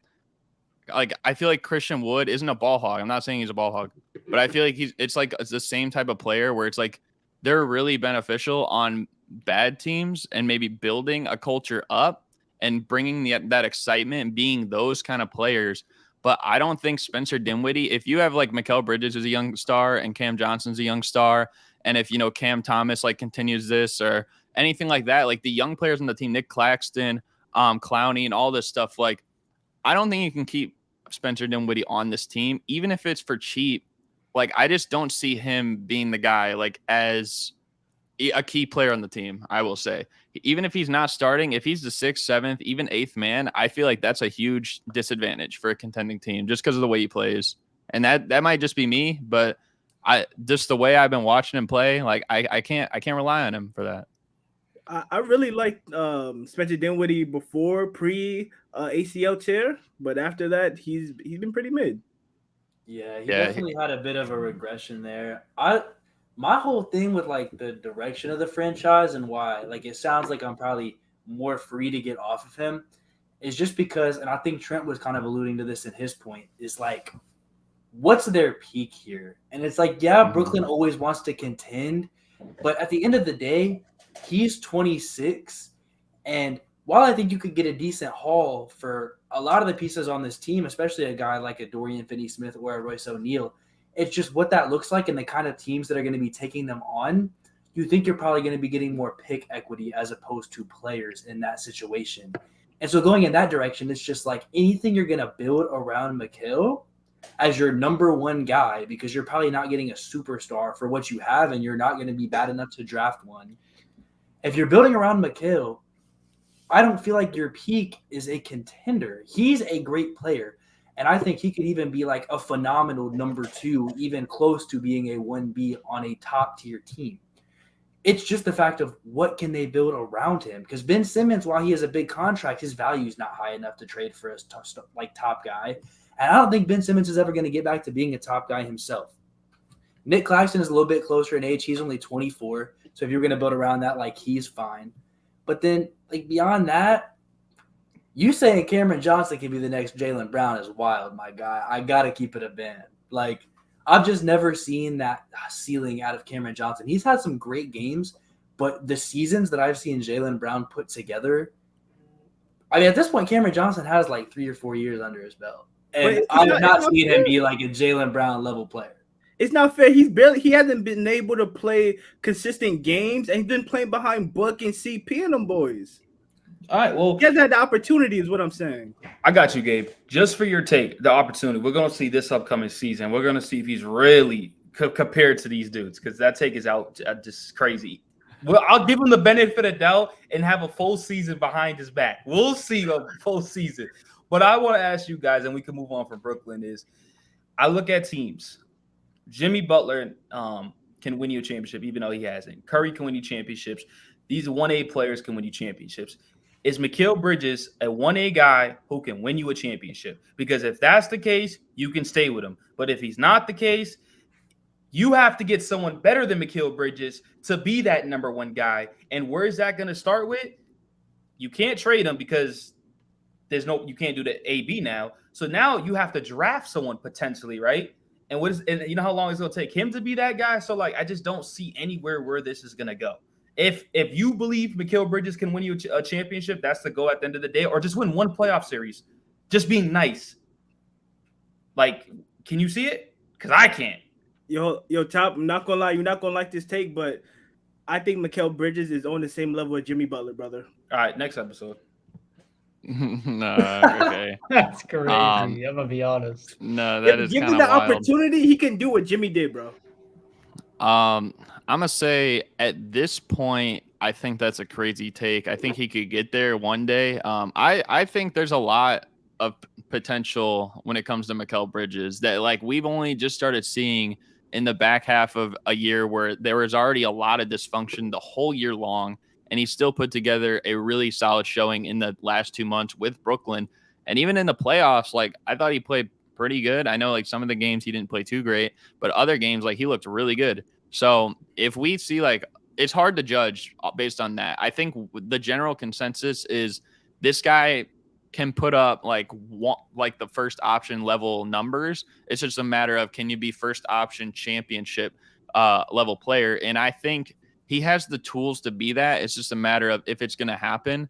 And I think most of us right now are unsure if it's going to happen just because everything transitions so quick. We're still so used to seeing him just 4 months ago or so. This guy was, I wouldn't say a role player, but he filled the role of being the complement being the defensive perimeter player alongside Devin Booker. He was a catch and shoot corner guy a lot in Phoenix. Now it's kind of like he has the ball in his hands a lot. He is the primary option on the offense. So I think that's why it's hard for us to determine it. I think he can. I'm going to say at this given point in time, no. But like come maybe a couple years from now, like if he's 29, 30, he's going to be in his peak. Like I think it's very possible. I'm gonna say no, man. I think Mikal Bridges is not the best player on a championship team, and even if you say at his peak he can be better than Jimmy Butler and do what Jimmy Butler's doing, Jimmy Butler hasn't won a championship. Like, let's just start there. Like, it's not being on Jimmy Butler's level; it's being on Steph Curry's level, on LeBron James's level, on Kawhi Leonard's level, on Kevin Durant's level. You got to be the best player on a championship winning team. Could he bring a team to a deep playoff run? Yeah, I think he could do that with the right team around him. But be the best player on a championship winning team, I just don't think he's that level. I do think if he's the number 2 guy, being a two-way guy that doesn't have to be super ball dominant to be effective, but can be when needed, I think that is the perfect second option to have on a championship team. Quite literally could not get better. And that's why my finishing point on this Nets team is let his value acclimate, because whenever it's time to get off him because a team wants to get him as their secondary star to win a title, he is going to get you a fucking haul. Now, let me ask you this, and my fault, we can move on. Adding Steph to the Brooklyn Nets, and this is all ifs, and Mikal's that second guy, do they win a championship? You said Steph Curry? Yeah, Steph Curry. Yep. Team constructed right now, as it is? Team constructed how it is, they just add Steph Curry, and Mikal's the second guy. Do they win? I mean, they could, but I wouldn't like bank on it. There's just too many question marks. Their secondary guys are not good enough right now for that. There's no shot. Their third option is going to be either Spencer Dinwiddie or like Royce O'Neal. Like, there's no way that's winning a title. Like, you can say you have a 1 and a 2, but you still need better depth than that. Yeah, Ben Simmons making $40 million still just makes the team really weird too. You need a playmaker for Steph. He needs to be spoon-fed for him to be effective, to be honest. I was just curious. Okay. Devin, what do you think, though, about Mikal as the number 1? The short answer is fuck no, and the long answer is he might get you a first-round win. I think that's about as good as it gets. Like, all the credit to Mikal. He's just not that guy, and that's no slight to him because I don't know if I think there's more than 5 or 6 dudes in the league that are that guy right now. Well, okay, can I just say one thing before we move on? You said Steph needs a playmaker to be effective? Oh, wait, Gabe, you're late. Wait, all right, so you guys had to walk away. Bro said you're late, and he said you're late. Wait, hold on. One thing. You guys wouldn't have thought that Jalen Brunson would be the guy to lead a team to the second round. You wouldn't have thought that Jalen Brunson alone on that Mavs team last year, with that opportunity he was given, would dust the Utah Jazz, bro. It's all about opportunity in this league at the end of the day. And he's done a lot with that opportunity, but there's limits to that opportunity. And Mikal Bridges might get a team out of the first round, but that's as far as he's going to go. Bro, he's a winner. He won at Villanova. He was in the NBA Finals. Josh Hart is a winner too. That doesn't mean he's going to go and win a team of finals. Ooh, use the Knick against him. He is a New York Knicks player against him. That's crazy. Come on now. Like, just because you're a winner ain't mean you're leading a team to the finals. I mean, also Brunson had Luka, but you could say that for this year. Brunson he did not need Luka to dust the Utah. If Luka didn't come back, they're still winning. What I'm saying is, good. No, all I was saying was because this year he kind of answered it a little bit. He won playoff series without anybody, but I'm just saying, like, he also was playing with one of the best point guards in the league in Luka alone, and that's how they got to the Western Conference Finals. Like, you give Brunson his prop no matter what, but like. This has nothing to do with the Dallas Mavericks because I'm gonna get off topic, but I give Brunson credit, so we're not gonna. I see what your point is, but Mikal is it's not happening, bro. Yeah, This is crazy. Dude, Jay, you put on for Yo City, dog. That's one thing I gotta say about you. These last two talks, you put on for your city, bro. But don't you ever tell me that Steph Curry needs a playmaker to be effective ever again when this man was second in the MVP race in the season that nobody else fucking played. Moving screens, Draymond Green playmaking. Stop it, Gabe. Draymond didn't fucking play like half the year. Okay. All I'm gonna say is I think Mikal has the tools to do it. I don't know if he ever will. I don't know and I think most of us agree that he probably never will be that one guy on a championship, maybe a 2, maybe a 3. But I think for now, the safest choice is to move on to the Sacramento Kings. Where I'm going to start with Devin. Wait, what'd you say? Let me go second. All right, you can go second. Gabe, you're going last. Yeah, I need some time to cool off after that. Yeah, bro. yeah. Jay just blew me, bro. Go Hey, drink listen, some water, whatever. Before you start the Kings, real quick, let me know how the Kings season ended. What happened in Game 7? You got I spoon-fed believe- 50 times? You got spoon-fed 50 times? I think they lost. I think they lost to the referees. So okay, I was kind of just doing that so he would cool off. Devin, give me your thoughts. What do the Kings need to do moving forward? They had a great year this year, best in the last 17 years. What's next for the Kings to keep this up and be a playoff culture team moving forward?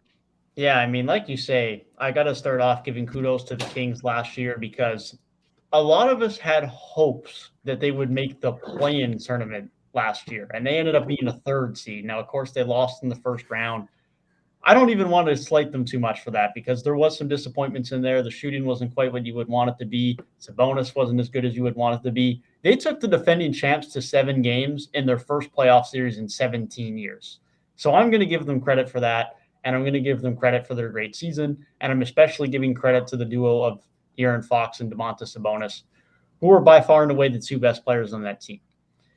Moving into the summer, they're going to have to figure out where some of the complementary pieces line up next to Fox and Sabonis because Harrison Barnes is probably out the door. Terrence Davis is a free agent. Trey Lyles, who had a really good moments throughout the first round, is a free agent. We also have Domantas Sabonis, who only has a year left under his contract. So they have a lot of questions that they're going to have to consider going into this offseason to continue pushing towards being a consistent top 6 seed in the West, like you mentioned, because Sacramento is one of those teams and one of the very few teams in the league where I'm not concerned about do they have upside to get to the 2nd round, to get to the 3rd round, to get to the NBA Finals. They have suffered in the bottom of the West for so fucking long that they just need to make the postseason. Just making the postseason is enough for them at this point. So they just need to make sure they make enough pieces and enough depth additions to be good. They don't need to make a splash move that could be risky like the Timberwolves did last year that might not pan out and might send you back down to the bottom of the Western Conference. They just need to stick with what worked, run it back with as many pieces as you can, and remain a competitive roster. Or they're going to have to try and potentially make some additions is going to be on the wing because that was already their weakness. And now Harrison Barnes, despite not having a great season, is still going to be a loss. And Trey Lyles, if you don't retain him, is also going to be a loss because he was one of your better bench pieces outside of Malik Monk last year and at times Davion Mitchell. How they do that, that remains to be seen. We know how weak this free agency class is. They've already moved off Rashawn Holmes, so that's another bench piece guy or another bench piece gone, but his role was pretty much irrelevant last year.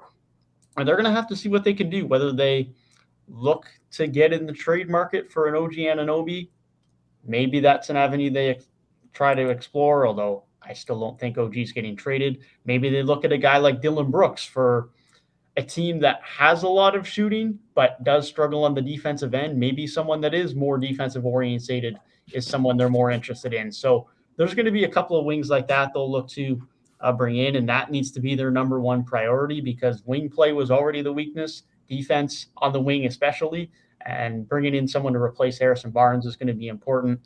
And then I would like to say you would think priority number 2 was going to be extending Domantas Sabonis, but due to technicalities that I'm not going to go into full details on, his extension would be very small if he signed an extension this summer. So he's probably going to be a free agent next summer, which is a little bit worrisome, but that's just where the Kings are right now because he's only going to be like, I don't think he can get more than 30 mil on an extension, a 30 mil a year on an extension this summer. So he's going to be running it back as an impending free agent heading into next year, which again puts the Kings in a situation even more so that they need to be competitive this year. They need to make the postseason so they can keep Sabonis around and try to remain competitive.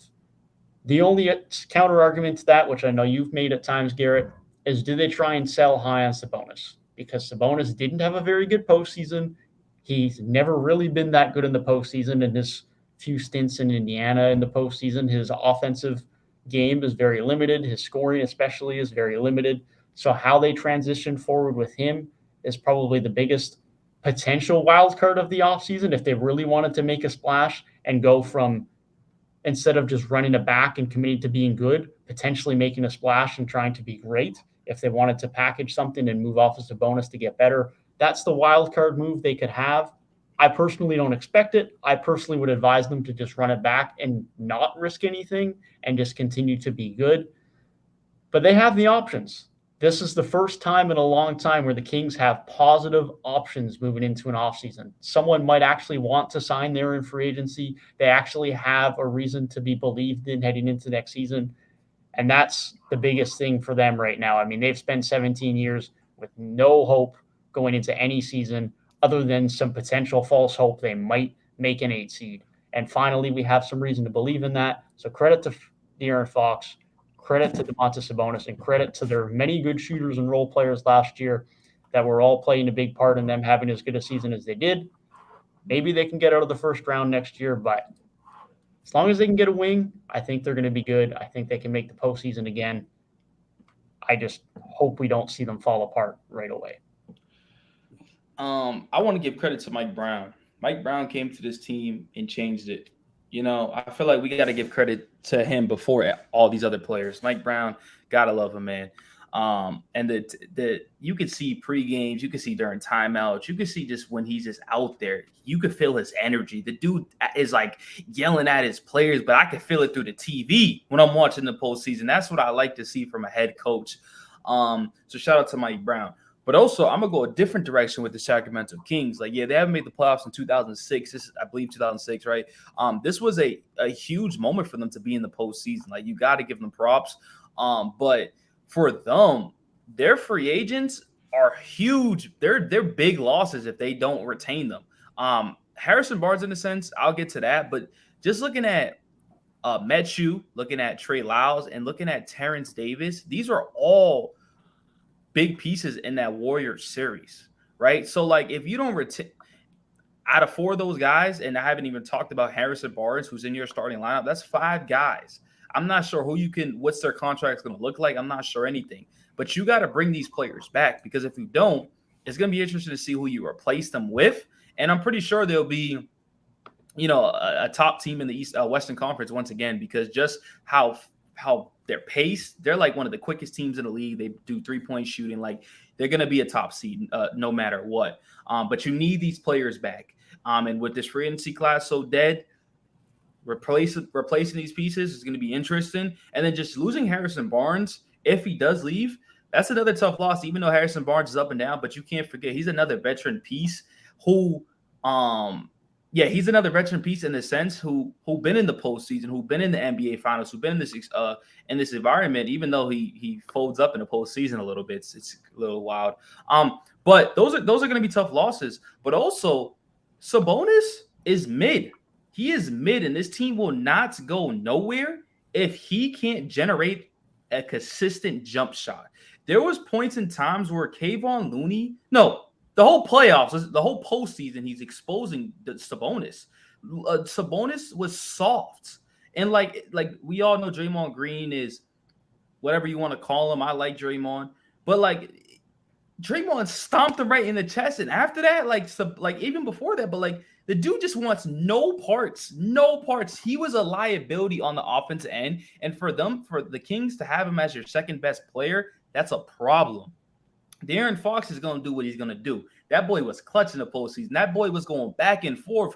Who I think is the best point guard in NBA history, Steph Curry.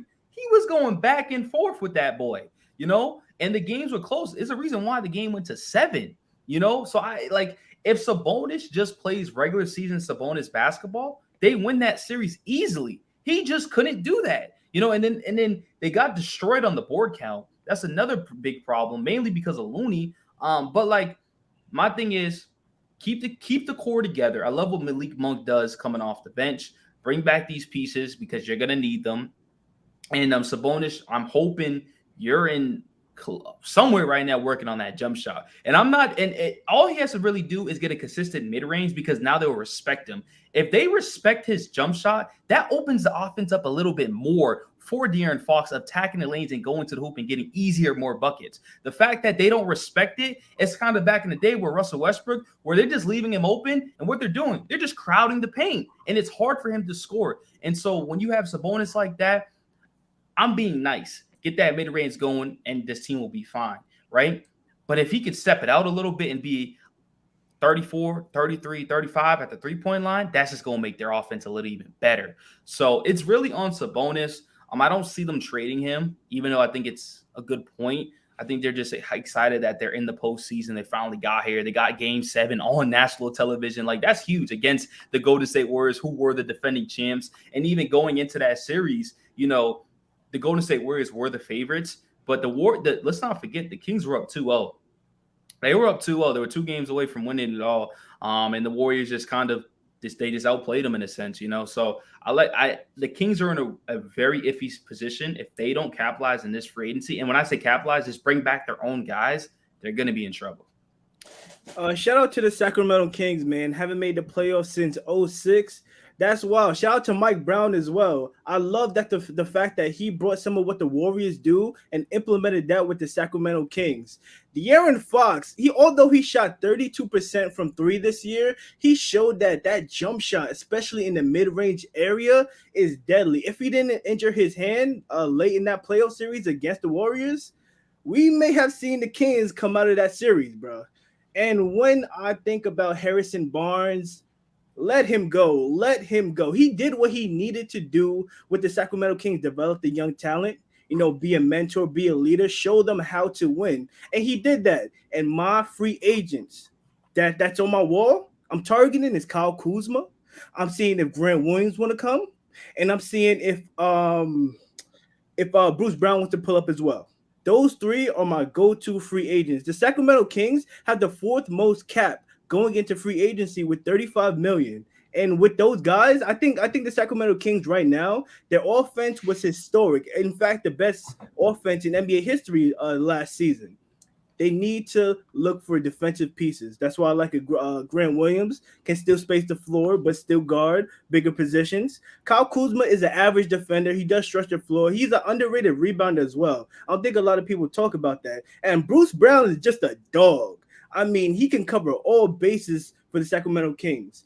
But other than that, I think Kevin Huerter needs to find some sort of consistency. He was hot, white hot to start the season. Then he cooled off a lot throughout the year.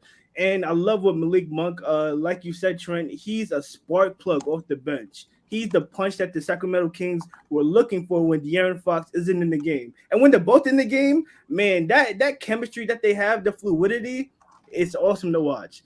But the Sacramento Kings, I could see them being a top 3 seed. I couldn't have predicted that, but I can see them being another top 5 seed as the West comes back healthy and teams get better. Hey, regular season wise, I think the Kings are going to be straight. And the main reason for that, and just their continued success in general, I think is going to come down to Mike Brown and culture. It's just the fact that they now have a good system. And just, I want to reiterate this again. Culture. It's so huge. After a team that was just stuck in limbo and, as I'm known to say, purgatory for a very long time, just from bad to mediocre, right around there, it looks good for them. And even if they lose a couple guys, I think regular season wise, they'll be good. I think when we come down to the next playoffs, I think that you guys have made up some really great points that I think, Jay, I especially like a lot of the free agents you listed because of their rebounding ability. I think that'll help Sabonis if he starts getting bullied on the glass a little bit by a guy like a Kevon Looney, or if they get into a series, Lord forbid, against like the Nuggets or something. I think having a wing that's going to be a really good rebounder will be very helpful for them. Now, I know he's probably staying on your Knicks, but if they could get a guy like Josh Hart, man, that would feed nations. That would feed nations, bro. All I want to say is I think a thing that we haven't really covered too heavily is this team needs to get like a real defensive big man that they can throw in the rotation. Now, Sabonis is still going to take a large share of those minutes because he still is so important to the team. But consistently in the playoffs, he has been a dropper. And Trent was talking a lot about like his jump shot and everything, and that limits their offense. He kind of limits their defense as well. He was not playing great defense in the playoffs either. And I don't know if he's the only big man on the roster. I don't know how far you go. But for him to slide to the 4, I feel like he also does have to kind of get a better jumper, like Trent was saying. So then at that point, it does kind of make your future with him really weird. And I don't want to see this team fall into a trap where like they're good, but because of limitations like that, they cannot ascend and be great and really contend for a title. I think a lot of that is going to have to come down to Domantas Sabonis having internal improvement if he wants to continue to be a piece on this team for the future.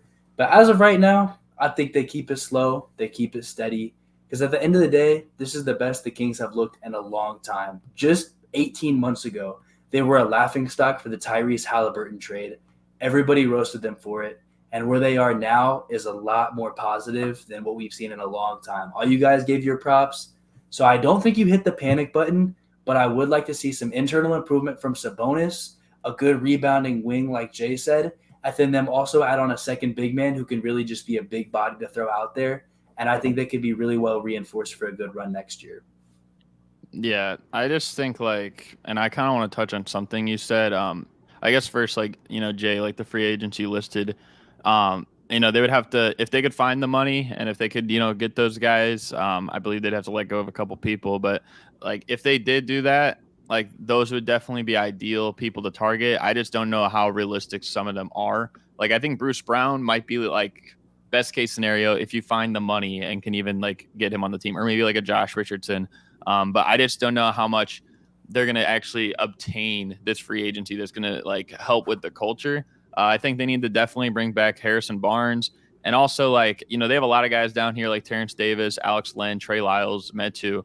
I think if you have to choose one, you're choosing Trey Lyles just because of the way that he played in the postseason, especially. Like, this guy was insane, I think, personally. But I want to go back to something that you kind of touched on a little bit there, Gabe, and you even alluded to at the beginning, Devin.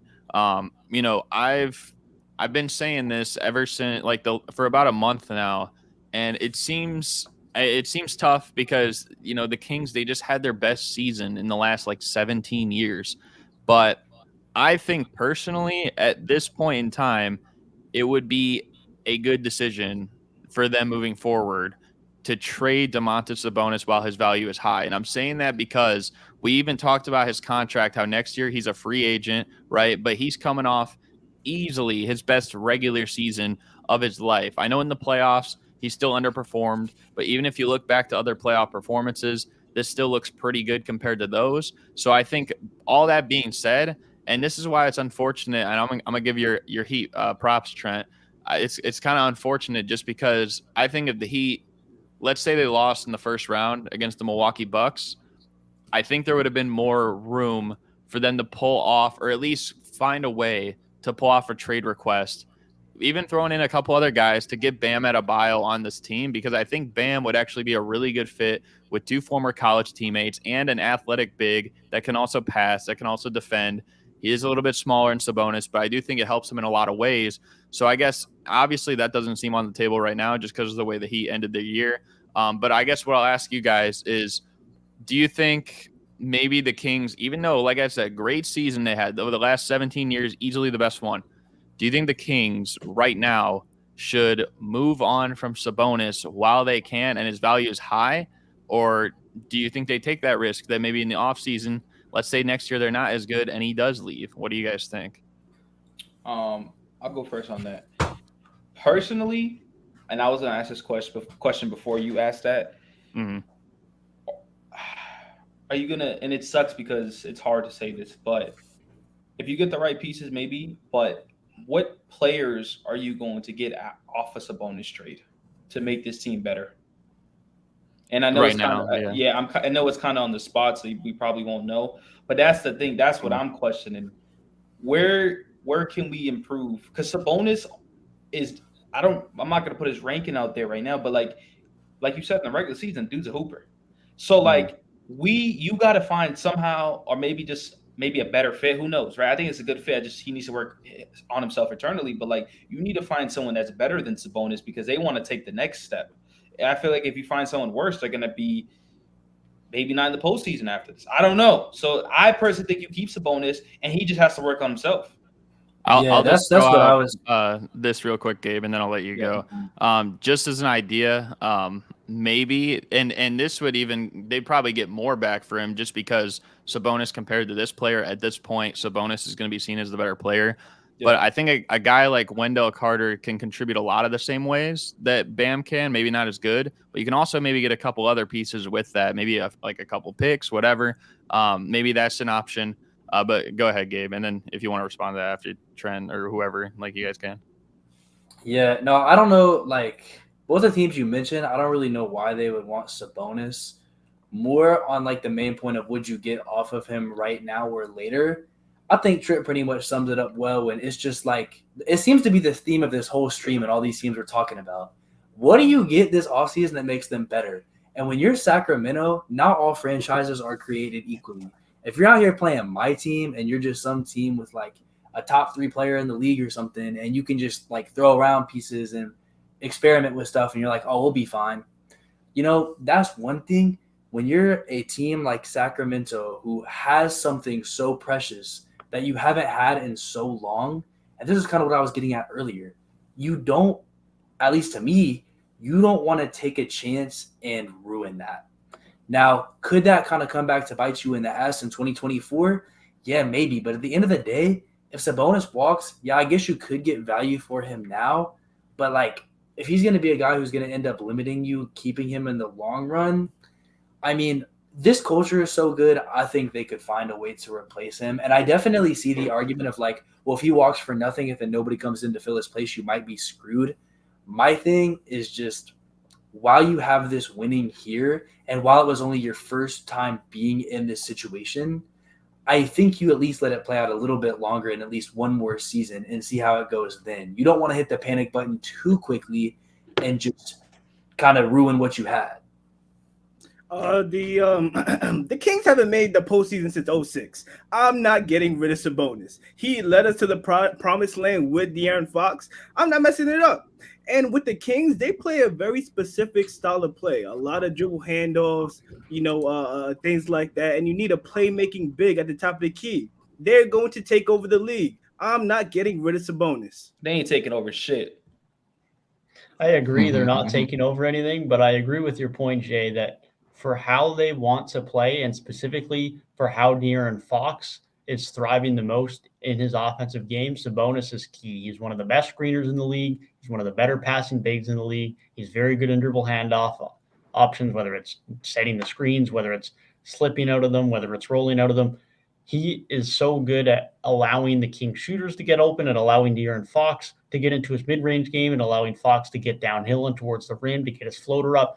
He is such a good fit, and we saw it from the moment he arrived and the moment Halliburton left. Fox's percentages went up against the board. He was getting much better looks. The Kings shooters were getting better looks. Now, part of that is due to the fact, especially this year, that they had much better spacing around De'Aaron Fox with Keegan Murray being in, with Herter being in. But there's no doubt that Sabonis is very impactful to how the Kings play. And if other front offices around the league are smart enough to recognize that, and they'll know that Sabonis is much more valuable to the Kings than he probably is to how they'll play in their system. Yeah, I mean, I totally agree with you on that part. My thing is, and it's probably ironic because, you know, me and Jay's favorite player, for now at least, can't really shoot. But as just like an NBA player, having a mid-range just seems like essential. Like you need that, even though you're like nowadays, like you need to spread, like that's what the NBA is now. Like we're not in the 1960s or 80s where we're just worried about posting people up all day and not caring about spreading the floor. Like look who just won a championship. Like Jokic, he can spread the floor. Like, so my thing is to Sabonis is he had a good mid-range at least, right? And then it kind of just fell off, or he just like lost faith in himself or something like that. So this everything we're talking about can change if he just has a consistent jump shot. Like if that's consistent, this Kings team, I'm not going to say they're going to win, but they easily win that Golden State series. And you don't know what happens next because as a Clippers, Russell Westbrook, when we was and I was like, do we want to play the Kings or do we want to play the Suns? And I was in back and forth because I'm like, the Kings are one fast team, and you've seen what the Kings did to the Clippers, in the regular season, dropping damn near 200 points. So this team's gonna be fine. It just has to work on that jump shot. He better be working on that jump shot right now too. I don't care how late it is. Get in the lab. Now I agree with Trent. I feel like everything could change if Sabonis is working on that shot. I'd rather bet on Sabonis being in the gym, working on that jumper, than finding another center that can't do what Sabonis does. Yeah, I just think like with Sabonis, I feel like he's one of those players that even though they're all-star caliber, at points, I feel like other teams can find a way to psychologically like get in his head. And I think that's kind of what was happening a lot in the playoffs because we all saw there were plays that didn't even look like plays. The guy was getting wide open mid-range free throw line shots, and he wasn't even really close on a lot of them either. That's something that, like you said, Trent, in Indiana, that was bread and butter. I've been to some Pacer games here where he was playing there. It was bread and butter. I even went to one last year when they played the Bulls. So, like, I just think, like, it sometimes, like, I think teams can get in his head. And that's, I think, another thing, too, because, like, when we talked about I'm sorry, Jay, but we're gonna talk, like, just connecting this, I guess, to the Knicks and, like, with Julius Randle at points. I feel like that's kind of like what you see there. And that's why a lot of people say, like, you see, like, the Jalen Brunsons and the De'Aaron Foxes of the world where it's like they play with no fear. They come out. It's like they can bring it no matter what. But there's also some other players where it feels like the Domantas Sabonises or the Julius Randles, where teams, especially like experienced teams like the Golden State Warriors or the Miami Heat with Hall of Fame level coaches, Steve Kerr or Eric Spoelstra, I think they can get in the heads of those other players with their game plan. And I think that's kind of what you saw, especially from Sabonis in this playoffs. I just wish Julius Randle was as unselfish as Sabonis is. Just throwing that out there. Let me say this, and we can go to the Spurs. And what I personally think, and I still believe this, is that Sabonis was shooked after he got stomped out. He ain't want no parts. He was shooked. His rib was broke, bro. Yeah, but listen, Draymond Green already sent Jordan Poole with a busted him up. He says, I don't want that happening to me. So he was shook after that. He already stomped him right up. He said, I want no parts. I honestly think that played a factor. Bro, you just think about it. If you're getting stomped up in your chest, you're going to be worried it's going to happen again. So that could, let's look at that factor too. Yeah. Anyone got anything else they want to add, or should we move on? Keep the future bright, bro. Just keep the future bright. Do not mess this up, man. Please. Yeah, we will see. If I had to bet, Sabonis is definitely going to be a King next year. I was just throwing out that possibility. But let's move on to another team in the Western Conference. This team with the #1 overall pick this year drafted Victor Wembanyama, also known as Trent's favorite player when Russell Westbrook is not talked about. But tell me, Trent, what do the Spurs do moving forward now that they got, as some might say, the greatest prospect ever, or at least in a very long time? What do you think? This is going to be a Victor rant, and then I'll get to my points later on, man.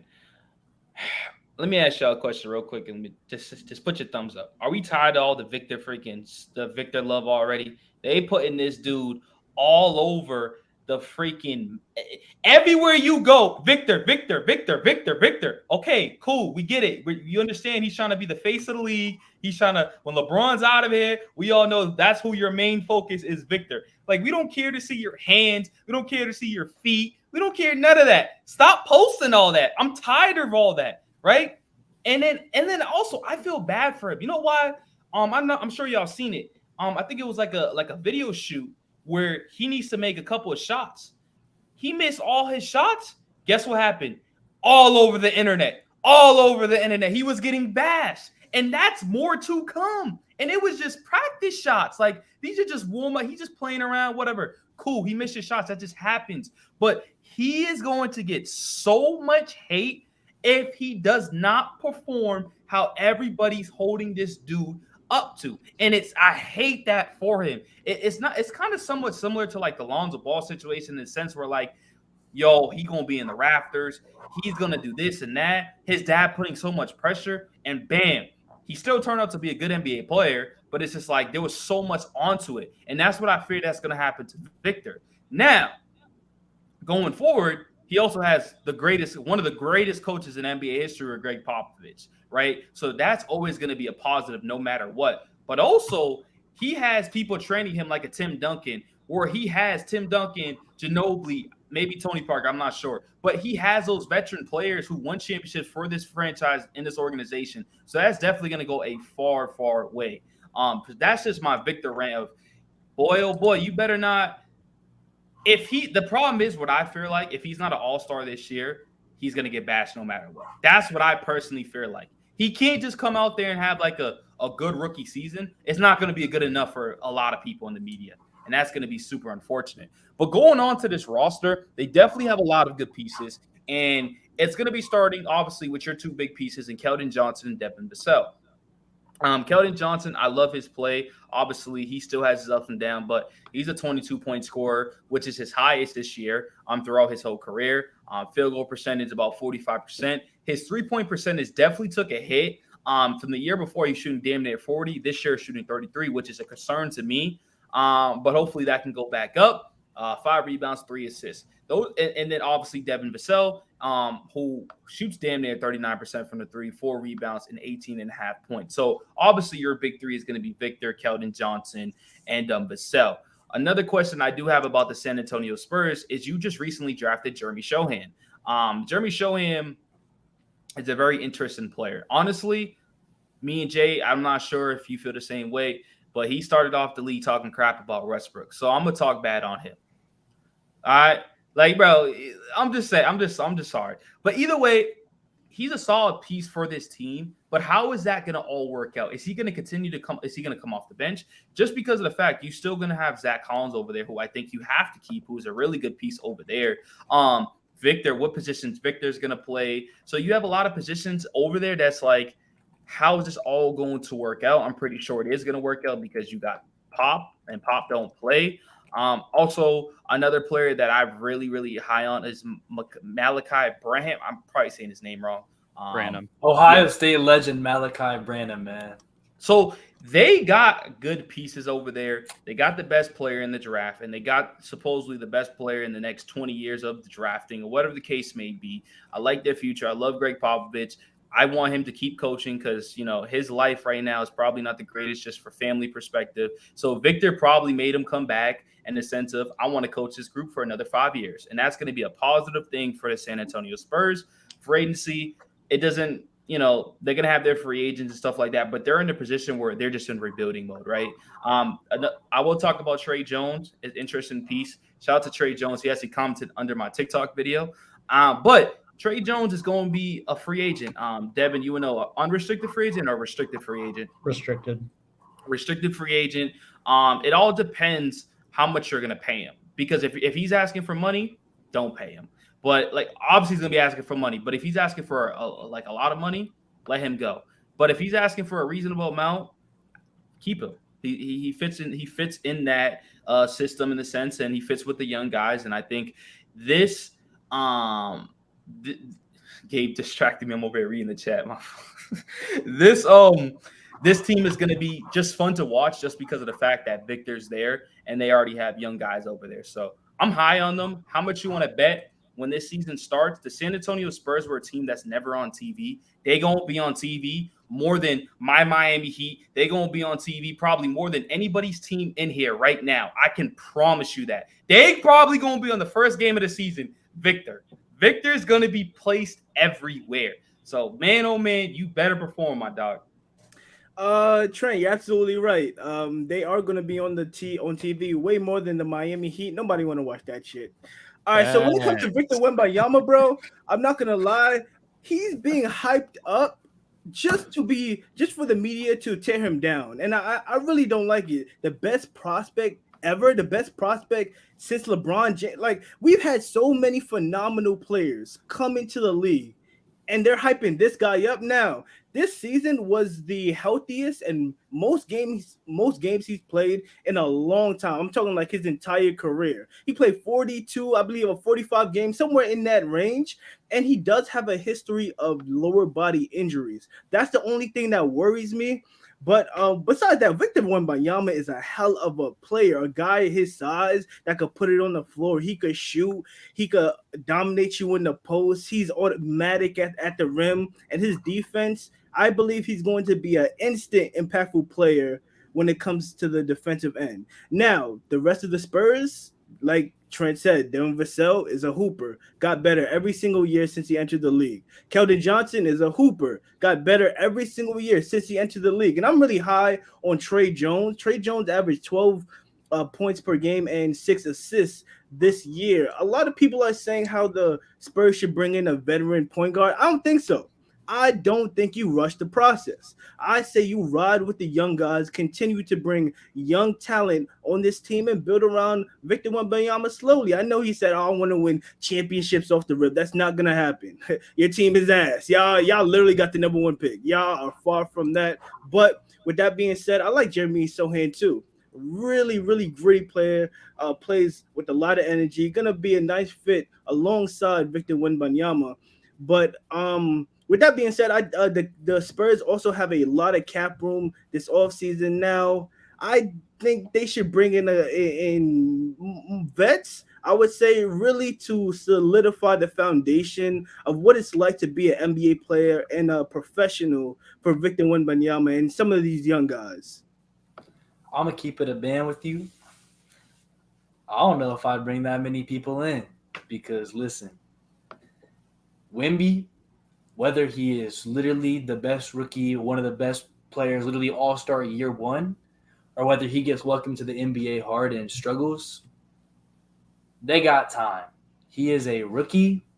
They got time to be good. He's like the piece. And while other guys that are a part of this nucleus, like a Devin Vassell, like a Keldon Johnson, have been around for like a couple seasons, Victor is your guy. And so you give him a couple years and you build around him. He is your timeline. And I think he's going to pan out just fine. I think he will end up being like a good, very good player in the league bare minimum. I have very high confidence in that. And if you're just really bad this season, what happens then? You get Victor and a new running mate. Now, a couple years down the line, you might say, oh, well, how would you pay all these guys? Well, at the end of the day, it's just who's performing better. And I think at this point, when you're in prime rebuild, acquiring more talent is never a bad idea. I think the biggest thing for them this season is going to be playing Victor and seeing who fits best around him. Because like I said, he is your timeline. He is your foundation. He is your building block. And until he proves otherwise, and like if he turned out to be some crazy bust, well, a couple years down the road, you can discuss that. But as of right now, you do everything in your power to start building around him for the long game. And so you're going to see Trey Jones around him. I think Trey Jones is a great playmaker. 6.6 assists on 1.6 turnovers. That is great passing numbers. I think Keldon Johnson, he should probably be at his best when he's not too ball dominant. So, like, if the ball's out of his hands more and in Victor's hands more, I don't think that's a bad thing. Devin Vassell, I don't think his game would really interfere with Victor's much, so I think the fit should be fine. But at the end of the day, you just got to see what happens. Other interesting pieces like a Sohan, like a Branham, really, like I keep saying, it's all just a matter of do they fit well with Victor? And if you're bad again for like a 2-3 year plan, do they fit well with Victor and whoever number 2 is? While a veteran would probably be nice as like somebody in the locker room, I think if they can get that guy as just like maybe a vet minimum guy, not somebody who's taking off a large share of the minutes, that might be a little bit better. Just so you can show them, how to be in the NBA and just how to kind of carry yourself and more intangible type things. But I don't think you want to be giving older guys a large share of minutes on this team when you're trying to figure out who's going to be here long-term of all these young pieces you have. I'm right there with you, Gabe, and especially considering the fact it's not like they're devoid of vets right now. Not that they have a ton, but Doug McDermott's still under contract there for next year. Devontae Graham's still under contract there for next year. So they have a couple of guys who have been around here. Even Keem Birch is still there next year. So they got some vets who have been around the league and can mentor some of those younger guys. And like you say, objective number one right now, outside of developing Victor, is figuring out what you have and who fits around Victor. And there's guys last year, even already, who weren't getting that much run. I mean, Malachi Branham struggled to get regular minutes. Blake Wesley was out for a lot of the season. And then even when he was healthy, struggled to get minutes. How Sohan gets minutes now is going to be different with Victor coming in. Their second round pick, Sissoko, is going to have to try and get some minutes as well. So they have young guys already who are going to be fighting for minutes amongst each other. So I don't think you need to bring in anyone significant unless, like you say, you're bringing in someone who's just there to be on the bench and in the locker room. But as far as on-court guys, this year's probably not the year. Long term, especially at the point guard position, that's somewhere they may be looking now. Maybe that's addressed with another future high draft pick, like you alluded to, Gabe. But as good as Trey Jones is, and if you can re-sign him at the right price, you probably do this summer, he's no different than his brother. He's a really good backup point guard. He's probably not a guy you want as your starting point guard as you start to become a competitive team 2, 3, 4 years down the line. So as a plug gap starter for now, he's fine. If he's your backup long term, that's great. But he's probably not your starter long term, and that's fine for now. But that's something they're going to have to figure out moving forward. The other guys I want to mention most notably are their two other main guys in Keldon Johnson and Devin Vassell. Devin Vassell is a guy you have to extend, no question, for me this summer. I don't know if he's your number 3 moving or your number 2 moving forward next to Victor, but he's probably a guy who could project in pretty well as a number 3. Whether you draft your number 2 or you trade for your number 2, that remains to be seen. But as long as Victor develops well, the Spurs have the hardest part done in their number 1. So getting the number 2 should be a lot easier for them with the pick flexibility what they'll have, and with the fact that I think they'll probably move off of Keldon Johnson for said number 2 option at some point. I like his game, even though you mentioned Trent, like he did struggle from 3 more last year than he has over the past couple of years. He did have to be a big shot creator on this Spurs offense last year compared to what he's used to, compared to what he's comfortable with. And that's clearly not his role. And his numbers also look a lot worse because he had a month where he just couldn't shoot the ball. He shot 16% from 3 during 1 month last year. So that didn't help either. But long term, I wouldn't be surprised if he's a guy who gets moved. I don't think that's the summer, but it might not be that far down the road that he gets moved off of, and then they look to bring in their second option. But I think Vassell's their guy. Vassell gets locked up at probably 22 mil plus this year, and he's someone that you need as a piece around Victor. Outside of that, like you mentioned, Gabe, there's no hurry. It's Victor's rookie season. The media is going to want the rush. The media is going to want Victor to be an all-star and a surefire rookie of the year winner, even though he's going against Scoot and Brandon Miller and Chet Holmgren. And he's going to want him, they're going to want him to lead the Spurs towards a potential play-in or even postseason berth this year. But there's no need for that. Just take their time. This roster as a whole, it's not just Victor. This roster as a whole is very young, is still developing, is still finding themselves. There's no rush to make that type of jump. They just need to focus on development. And I'm not worried about a losing culture here because this is Pop at head coach. If they have a losing year or two, I'm not concerned about them becoming last year's Houston Rockets and looking like a very dysfunctional organization and dysfunctional on the court. I trust in Pop to keep them on the right track. And even a couple of years down the road, they should be able to come out of it okay. Yeah. Go ahead. Okay. I was going to say, I'm glad you were talking about Coach Pop there at the end because I kind of wanted to ask y'all about him because assume Victor does pan out and he does become this perennial all-star, one of the best players in the league type prospect that he's projected to be. Coach Pop ain't young, bro. He's been around for a minute. And I think that he probably has a couple more years in him. But at this point, how long do you guys see Pop staying around throughout this Victor era? And if so, do you see anything in line in terms of a succession plan, or how do you guys think that goes? I feel like so right now Pop is 74 years old. I think he'll probably go until he's 80, like, you know what I mean? I think that's probably about as far as he'll go. So that leaves like a 6-year window in the Wemby era. So that you're thinking like 2029. By that point, Wemby will be like, what, 25? I mean, at that point, they could put it together. But yeah, I mean, what you guys can go with what you think on that, and then I'll go with my other stuff after. That's funny you say that because you literally stole the words out of my mouth. I was looking at the same thing. I think he goes to 80, or he finishes Victor's contract. Yeah, honestly, I pretty much feel the same way. Probably finish out Victor's contract. I mean, who knows if he lasts 3 years? I don't know. Because let me say this before I let you go, guys. We thought Popovich is going to retire for a while now. It's every single season you hear, he's gone. It's his last year. Now he got this first-round pick. It's like a new trophy to him, right? Let's not forget he had David Robinson, I believe. He had Tim Duncan.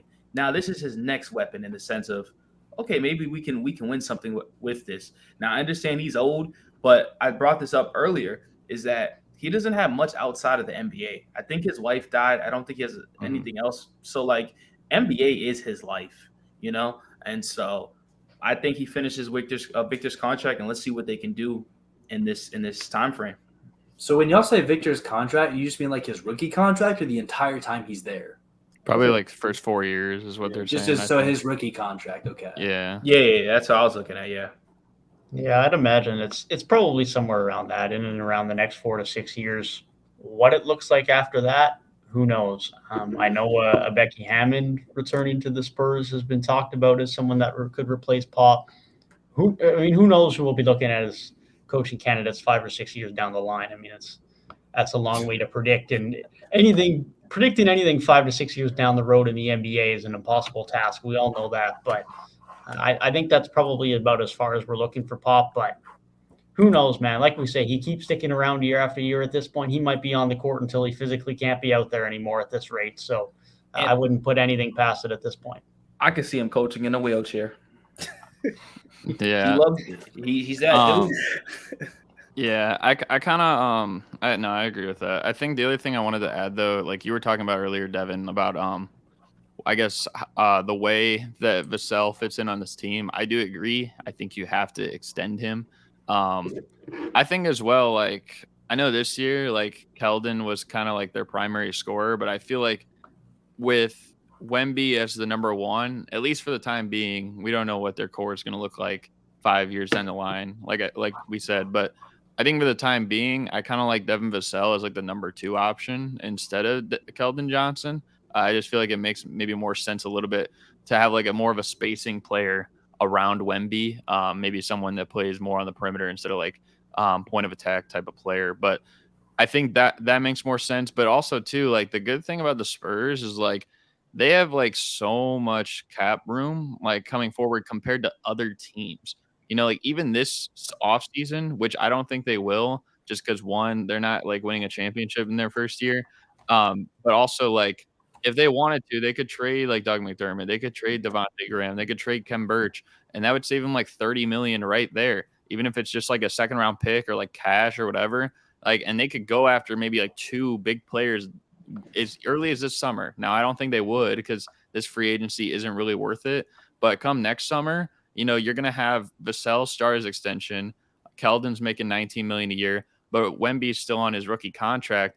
You're still going to have a lot of room. Like, you could go get someone next summer or even the year after because Wemby's still going to be on his rookie contract. So, like, that's, I think, the upside with the Spurs moving forward. And also, like, guys like Branham as well, like Jeremy Sohan, like, there's a lot of room for them to have a lot of young guys. And especially in the Spurs culture, we know that, like, they're one of the best at developing them, especially Greg Popovich. So I think moving forward, like, this, they're set up really good, and I wouldn't be surprised if like this is a team that like jumps up like in a burst moving forward, just because we know what that culture brings, and also like just because Wemby is, I think, going to be that level of player. But I don't even think, even if he's not an all-star this year, even if he's not like in the playoffs this year, of course people are going to hate. That's just how it is nowadays, like more so with social media. I don't know if it's going to like be a career altering hate, just because like we've also seen players like even LeBron, for example, like he was one of the most hyped up players coming into the NBA, but he didn't make the playoffs, and he didn't make the all-star team as a rookie either. So even if Wemby doesn't, I think there's definitely room there. But I think moving forward, like, I mean, they got their guy. I think this might be the best chance for them to win like a draft lottery of the last like couple. I just feel like Wemby is perfect for them, and especially I think guys like Vassell, Keldon Johnson. I think they're going to really benefit alongside playing with him. Of course, every decision moving forward is going to revolve around what's best for the team, and most importantly, with Wembanyama as the number one. So if they have to move on from anyone, like those guys might not be on a in a Spurs uniform by the next time they win their next championship. But I think it's personally they're set for the next, whether they wanted to do something this offseason or next offseason. But yeah, if they were going to do something this off season, I feel like it'd have to be like a trade in the next like 4 days, like before free agency or something, like with Doug McDermott and maybe like Devontae Graham, and just find a way to make as much money available as possible. Try and get like maybe 2 really quality players around him. But you don't need to do that, like you said, Devin. They don't need to even go that far. Next summer, maybe they can think about that a little bit. And even really the summer after, because Wemby's still going to be on a pretty cheap contract, and you still got Keldon locked up for about $17.5 million, and then Devin Vassell probably somewhere around that range too. I mean, and those are like your 3 quality guys, and maybe you could even get another. So, yep, I agree. Last thing I'll probably say about the Spurs is don't be surprised if Victor makes the All-Star game this year just for some views. Nah, they will. Yeah. They're gonna force him in that All-Star. Yeah, they're gonna find a way to having like a skills challenge or like like they're gonna find some way to get him in that All-Star game. But the Spurs are in a good position. I thought this was a great episode, great stream again. A lot of people, I've seen a lot of new supporters show out today that for me at least I haven't seen. 17 likes is big too. So KOT is definitely moving up. Big KOT, bro. Yeah, for sure. We cooking, man. Cooking. Not like Steph though. Spoon feeding. All right, bro. You gotta stop this, bro. Please. Hey, let's take it backstage. Let's take it backstage. But yeah, we appreciate you guys coming out. Definitely was a W stream, like they all are. Be sure to check us out down below as well. I know if you guys have been watching and you're already subbed, you can check out all our individual channels down below as well. Check out our socials. Our link tree, I believe, is in the video description. Not in the video description, but it's in the YouTube bio, I believe. And then also, like, our next stream, if you guys are new, our next stream will be 9 p.m. Eastern on Wednesday. Other than that, I don't know. You guys got anything else you want to say before we say goodbye? Pull up Friday. Let the hate comments continue, man. Let the hate comments continue. Feed us down below, man. Feed us down below. I love it. Big free Friday. agent. Big free agency stream Friday, bro. Pull up. Yeah, you guys do not want to miss it. We'll be going live as soon as free agency ticks off. And yeah, we're going to be covering everything big because, as we all know, everything big happens on day one. We want to be there. So, yeah, be sure to check us out then. Oh, what were you saying, Trent? Yeah, and I was just going to say, maybe we might be there for day 2. I'm not sure yet, but we might. Yeah, but yeah, just easiest way to stay updated, subscribe. And yeah, I guess we'll see you guys Wednesday. Again, thank you guys for watching, and we're out. Peace.